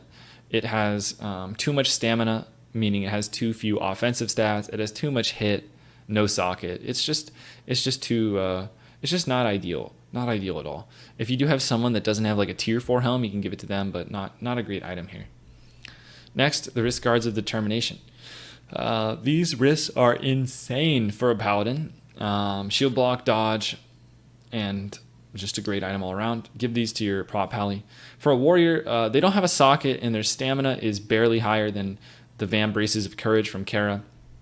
Probably, to be honest, I think you might see a lot of warriors using Van Braces of Courage over these. I would use Van Braces of Courage over this item. This item is not particularly great for a warrior, so make sure it goes to your prop pally first, then whoever. Next, we have the Fell Reaver's Piston. Whatever, give this to anybody. Weird healing trinket. Yeah, give it to whoever. Warp String Coil, insane for rogue. Just keep in mind that it is best in slot for 2 phases. So amongst your rogues, use that information to figure out who it goes to. But yeah, best in slot for 2 phases. Huge trinket, very powerful. But again, a rogue only item, so not much to say there. All right, on to the shoulders. Now for the shoulders, we have got some are lesser contested, some are a little more complicated. For the Pauldrons of the Vanquished Champion, as we talked about, prop paladins wouldn't be as interested in this shoulder. Rep paladins, it's not BIS. Holy Paladin it is. Rogue, it would be part of their setup that I would recommend using. It would be very good for a rogue. When it comes to Shaman, Enhancement, don't want them. Elemental, don't want them. And your resto do. So on this shoulder one, I would go Rogue first, then Holy Paladin, then Resto Shaman as your best in slot classes. After that, you can give it to Prot if they want, can give it to Ret, Ellie, Enhance, whoever wants it after that. Wouldn't be Bis. Potentially give it to your Prot before all the other classes, as they might actually use it at a little higher chance. But yeah, definitely Rogue, then Holy, then Resto. And the reason that you would potentially give this to Holy before Resto is just because it's a bigger tier upgrade for the Holy Paladin than the Resto. Also, the Holy Paladin is generally going to be lower than the Resto on a lot of offset pieces that are male. All right. Next, we have the Pauldrons of the Vanquished Defender. Warrior, Priest, Druid. This is going to be another item that's insanely good for a bear. Also powerful for a Prot Warrior. Again, a lot of these pieces are good for Holy Priest. Every piece is individually Bis and contributes to their set. But same thing with Balance. Balance also likes this shoulder and contributes to their set. So I would say Bear first, then Prot, then Balance equals Holy. You could potentially fit in a Priest if they're about to finish their 4-set. Otherwise, go with Shadow after, and then unfortunately Resto, Druid, and Fury rounding out the bottom again. But that is just how it goes, unfortunately. Next up, we have Hunter, Mage, Warlock. Mage Prio on the shoulders for those set bonuses, then Hunter so they can get their 4-set going. Warlocks last. Warlocks don't want the shoulders. Next, we have High Astromancer Solarian. We have the Star Soul Breaches. Now, these are not best in slot, but notice the crazy amount of spirit. Maybe potentially an item that a priest or a druid might be interested in a longer fight, as they do have a very high amount of spirit. But yeah, give it to a druid or a priest there. A druid or a healing priest. Next, we have Trousers of the Astromancer, not Bis, so just give it to your biggest upgrade amongst casters. If you happen to have a really undergeared healer, keep in mind that it does have spirit and you can socket a bunch of healing gems. So just throwing that out there. If you have a healer reroll, this wouldn't be the literal worst ever, but I mean, you have an item right above it that you'd rather give to them. So next, we have the Van Braces of Ending. These are going to be best in slot for Rogue. They're also going to be listed as best in slot for some Hunter lists and some enhancement lists, but it's most useful for the Rogue and Feral as well. I would include in there. Rogue and Feral would benefit the most from this. Survival Hunter would probably benefit more from this than the other classes. So I would say Rogue and Feral would be top prio, equal prio. After that, you would give it to your you'd give it to your Survival Hunter, followed by Hunter equals Enhance. So that's what I would do there. Definitely, though, give it to your leather classes first, because they only have one leather wrist, whereas the Hunters have 3 options, 1 leather, 2 mail. Same with Enhance. Up next, we have the World Storm Gauntlets. These are your gloves for your Restoration Shaman. Make sure to give it to your Resto Shaman. Holy Paladins have a different pair of gloves, so give these to your Resto Shaman. Next, we have Star Strider boots. These boots are actually surprisingly decent for a Ret. Ret has a few boots they're interested in. They're interested in the Cobra boots that the Hunters want.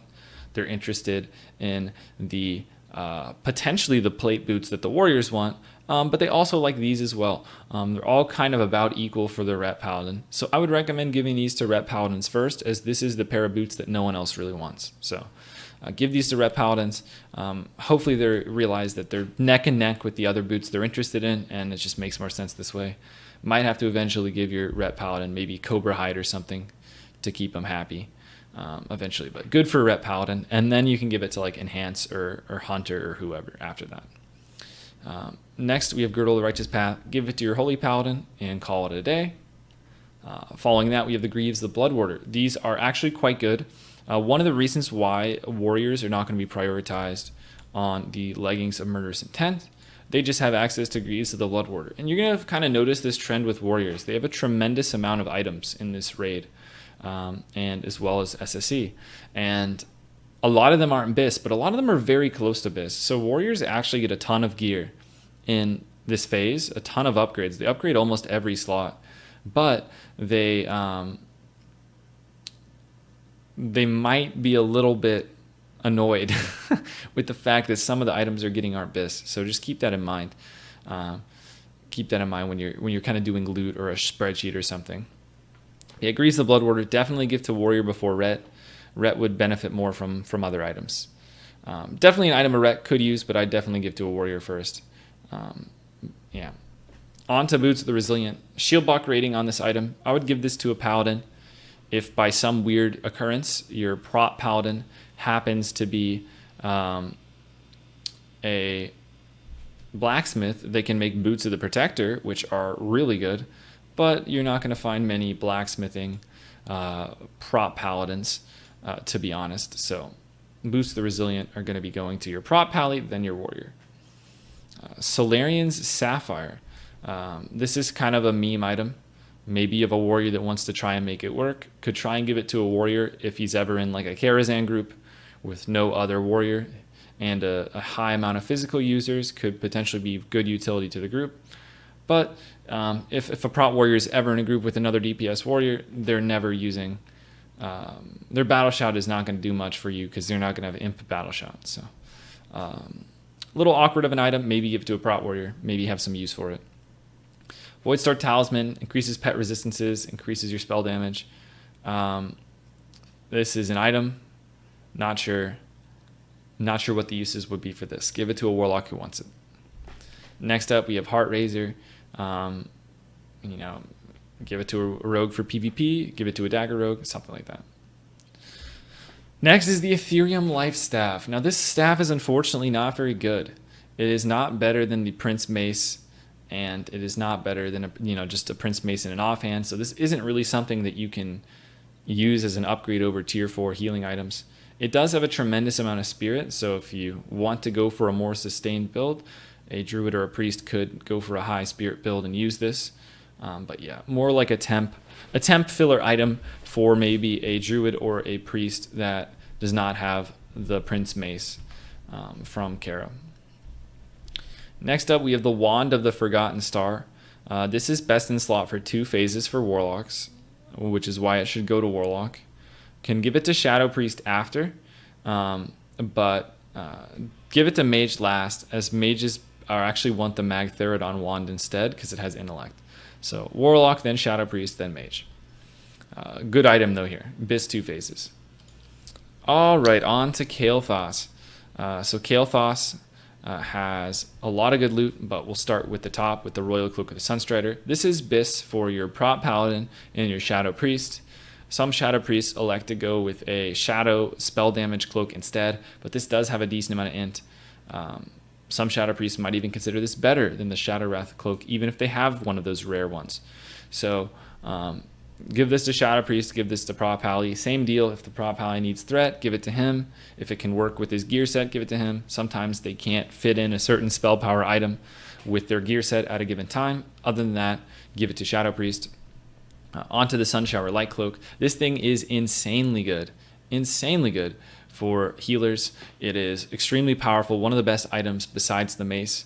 I would say the best item besides the mace in terms of, you might have a tier piece that might rival its power, but compared to the second best upgrade, it's just the best item for your spirit healers. So great item to give to somebody who's not giving the mace, or because the mace is so good, it kind of feels bad not to get it. Well, this is an amazing item that can help make up for it. Obviously not going to, but could help. So definitely give this to a Priest or a Druid, probably one of them that's not getting the mace. Next, the Thalassian Wilder Cloak. This is BIS for Hunter. It's also BIS for Feral Cat DPS, and also BIS for Enhancement Shaman. Keep in mind that Enhancement Shaman and Feral Cat have other options that are pretty close. Hunter has a really hard time with their hit. I'll give this to Hunter first, then Enhance / Feral. Next, we have Crown of the Sun. Crown of the Sun is going to go to a Druid or a Priest. It kind of looks cool as well. Neat item. Again, another reason why something like a Druid would be lower on tier helm, because you got something like this to tide him over. So that is what I would do there. Next, we have Gauntlets of the Sun King. Gauntlets of the Sun King are a pretty decent item, but they just don't really mesh with a lot of gear sets. The one class that can use this is an Arcane Mage, and I would highly recommend giving this to an Arcane Mage. And eventually, they might not use it right away because they might need to use their gloves for a 2 set or a 4 set. But eventually, when your arcane mage gets all four pieces of tier except the gloves, they can use this as their offset piece.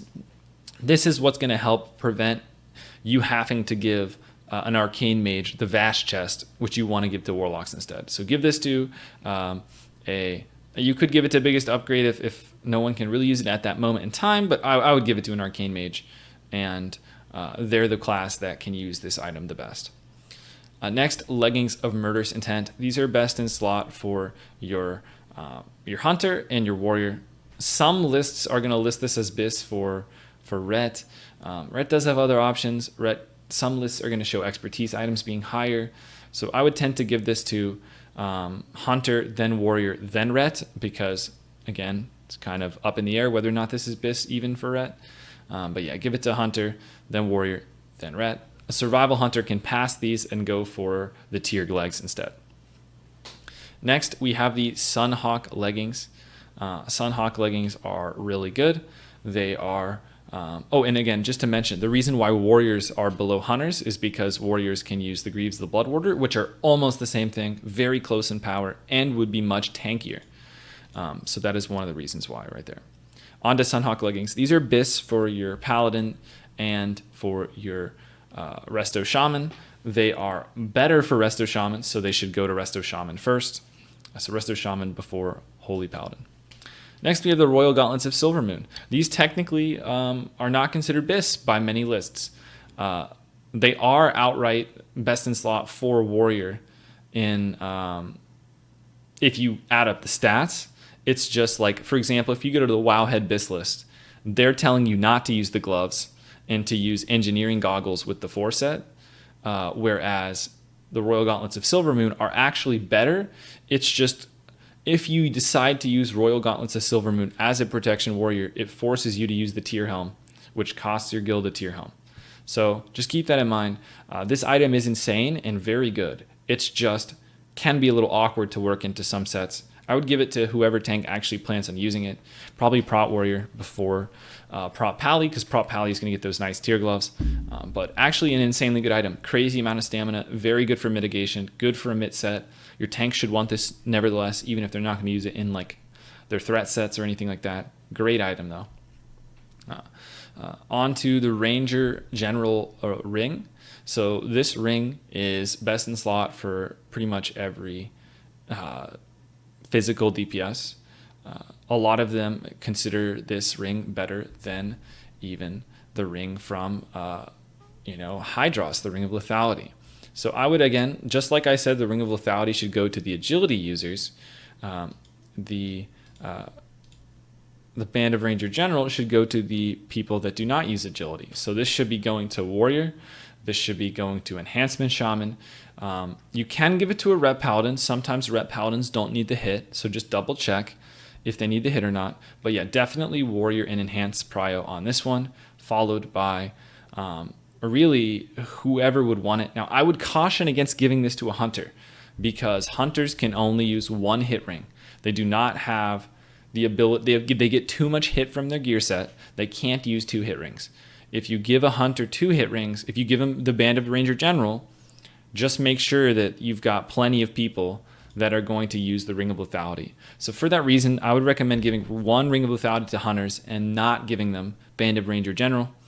Band of Ranger General might also be something that potentially a tank is interested in. It does have high stamina, 8 more stamina than Ring of Lethality, but it's really not that different from the ring from the reputation that you get in Karazhan, the Karazhan Mark of the Assassin. So all in all, definitely make sure you give it to a DPS first. Definitely DPS Warrior, then Enhance. After that, I would probably give this to a Rogue. The reason being, Rogues can use 2 hit rings, Hunters cannot. So it would make more sense to give this to a Rogue than a Hunter, because, again, the Hunter would be happy with their Ring of Lethality. Rogue would be eventually want both. After that, can give it to a Ret if they need to hit, and can give it to potentially a tank if they want to hit. And then at the very end, if you've got this item in front of you and just no one can use it, then you can look to potentially give it to a Hunter, potentially give it to like a Feral Druid. even though they may not eventually end up using it due to hit situations. Alrighty, next, Twin Blade of the Phoenix. This is an item that Rets want, and you also have Arms Warriors interested in, so I would say equal prio there. Slightly better than Lionheart Executioner there. Shouldn't be too much drama, considering that both can be blacksmithing and get an item that is almost as good. So yeah, equal prio there. After that, give it to Hunters potentially as a nice PvP / melee weaving weapon. We both know Hunters don't melee weave, but in their imagination, they might want it to think about melee weaving. On to Rod of the Sun King. Rod of the Sun King is best in slot for enhancement and up there for Fury. Potentially would be best in slot with Talon, depending on which one ends up being better.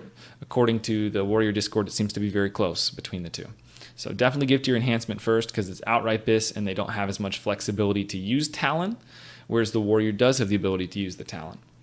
So enhance prio first, then Warrior. Then you can give it to like a Rogue for PvP or something, whoever wants to mess around with it. Next, we have the Nexus Key. The Nexus Key is, what is important about this is actually not the spell damage. The spell damage is not particularly high. In fact, you'd get more spell damage from using a one-hander and an offhand. What you want to be looking at on the Nexus Key is the crazy amount of intellect and crit. So this is an item that should be going to a class that benefits from intellect and crit. As I'm saying that, Arcane Mage should come to mind with that really high amount of intellect. So Arcane Mage is definitely the class that benefits the most from this staff. Definitely give to Arcane first. After that, Boomies and Shamans would be interested in this. So give it to Ellie or Boomkin next, kind of equal prio there. And then give it to your, Shadow Priest and Warlock don't really want this, but you could potentially give it to one of them that doesn't have a good weapon yet. From tier 4 content, that is. All in all, you could give Nexus Key to a Elemental Shaman or a Boomkin that doesn't have a Prince weapon yet, but generally speaking, all things equal, give it to an Arcane Mage first. All right, coming into the home stretch here, we've got the tier chests. Now, the tier chests are, again, going to be one of those that are more competitive again. For the chest, we talked about how prop Paladins would be less interested in this chest. Rogues, we talked about them not using this chest to make space for other classes. So on this chest, we're going to have Resto Shaman, Holy Paladin, and Elemental Shaman, all as first or second prio rather. Enhancement would go first for their 4 set. After that, Resto Ellie Holy. So again, prioritizing the class that has the BIS item with the 4 set before the classes that don't need the 4 set. So enhance, then Resto, which is equal prio to Ellie, equal prio to Holy. That is all going to be before Ret, Rogue, and Prot. Those are going to be coming up the rear as they don't benefit as much from the chest. / don't want it at all. Next up, we've got the Warrior Priest Druid one. Now, this is the first piece where I would say definitely give the nod to a Warrior over a Druid. This chest is disgusting for Warriors and incredibly, incredibly powerful. Definitely get it to your Prot Warrior before your Druid, so long as the Warrior is actually tanking things. It's better for them than the Druid, just because the Prot Warrior chest is so powerful. After that, still great for the Feral. So Prot, then Feral. Then I would give this chest to a Balance or a Shaman, Shadow. A Balance or a Shadow Priest working on their 4 set. Try and get them their 4 set going. After that, I would give that to a Resto Druid, then a Fury Warrior with Holy like dead last.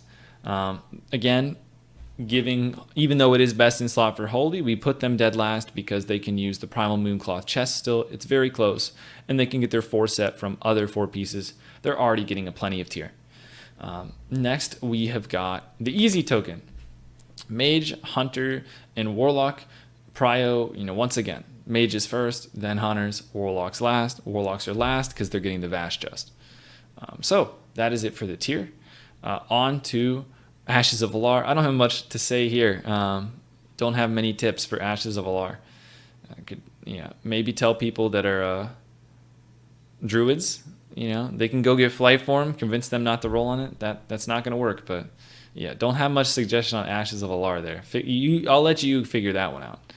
But next we have Verdant Sphere. So this is the last item, and then I'll talk about trash. I skipped over the trash, so I'll do that after Verdant Sphere.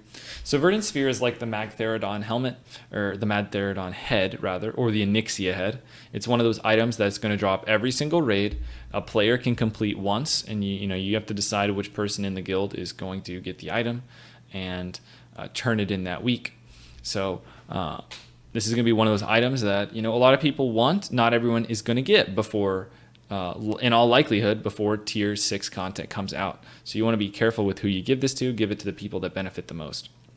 So let's go through each item one by one. Lord Sanguinar Claim is BIS for every healer. It is powerful, but it's not a crazy upgrade for any of them.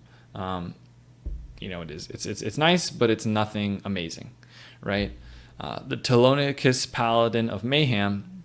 This is a bigger upgrade for a hunter than this would be an upgrade for a healer.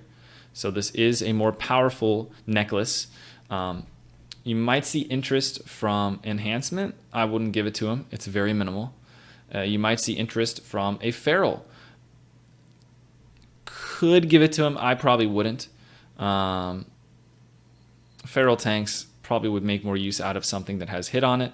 And it's not that different from like the Kara necklace that is the from Shade of Iran. So I would tend not to really lean towards feral there. Rogue doesn't want this at all, by the way. Next, we have the Darkner's Grasp. This is insanely good for Paladin, but very weak for Warrior. In fact, this is so good for Paladin, though, that it would be best in slot the entire game, and immediately a huge increase in survivability. So this is insanely good for a Paladin. Next, we have the Sun King Talisman. This is the caster one. Note that this doesn't have any hit on it. This is also going to be an item that is best in slot next phase for the casters that don't need hit. Like Intellect. Your Arcane Mages, your Elemental Shamans would be interested in this item. So with that, what should we do with the Verdant Sphere? The first Verdant Sphere should go to a prop Paladin, as this necklace is BIS the entire game and is incredibly good, huge immediate impact. After that, the Sun King Talisman should be given to casters that it is best in slot for 2 phases for. That means your Elemental Shamans and your Arcane Mages. After that, I would give out equal prio Sun King Talisman and Telonicus Pendant of Mayhem to hunters and casters. Decent upgrade for both. Unfortunately, Lord Sanguinar Claim is just the smallest upgrade, but if you get through all of the casters and all the hunters, I would give healers Lord Sanguinar Claim before you give the Pendant of Mayhem to an Enhance, before you give it to a Feral, and before you give it to a Rogue or anything like that. Rogue doesn't really want it. So that's what I would do for the Verdant Sphere. All right, let's finish off the trash here with the trash from Tempest Keep. We've got Mantle of Elven Kings, another item that's not best in slot for anyone. Give it to the biggest temp upgrade. Not really too great of an item. Fire Court of the Magus, unfortunately a terrible item. Not even good for Fire Mage or Fire Lock, unfortunately. Next, we've got Bark of Ancient Wisdom, another item that's not particularly great for a Resto Druid. It's there, they can use it, but it's not particularly great. Comparing it to something like the Tier 4 gloves, the Mitts of the Tree Mender. By that I mean gloves that drop from Tier 4 content. The Mitts of the Tree Mender are better than these, so not a great item. Then we have the Bands of the Celestial Archer. Now this is actually best in slot for your Hunter. Well, sort of. It's kind of neck and neck with the wrists, but the leather wrists, particularly from Solarian, Vambraces of Ending. However, those are better for Rogue and Feral because they don't have as many options. So give this to your Hunter. Eventually they'll get those, but give this to your Hunter to hold them over. Can also give this to an Enhance after, or even potentially a Ret if they don't need hit on their wrists. Next, we have Girdle of Fallen Stars. Give this to your Resto Shamans before your Holy Paladins. And then lastly, the 7th Ring of Tears Fallen. This is amazing for a prop Paladin. Give it to a prop Paladin. Not the greatest for a Warrior. They probably don't want this at all. So prop Paladin first, then whoever. That's pretty much it, guys. Obviously, a lot of items were covered. Let me know what you think. Do you have any disagreements with some of the items? Would you prioritize things differently? Is your guild doing things a little bit differently? Let me know. And I will see you guys in the next video.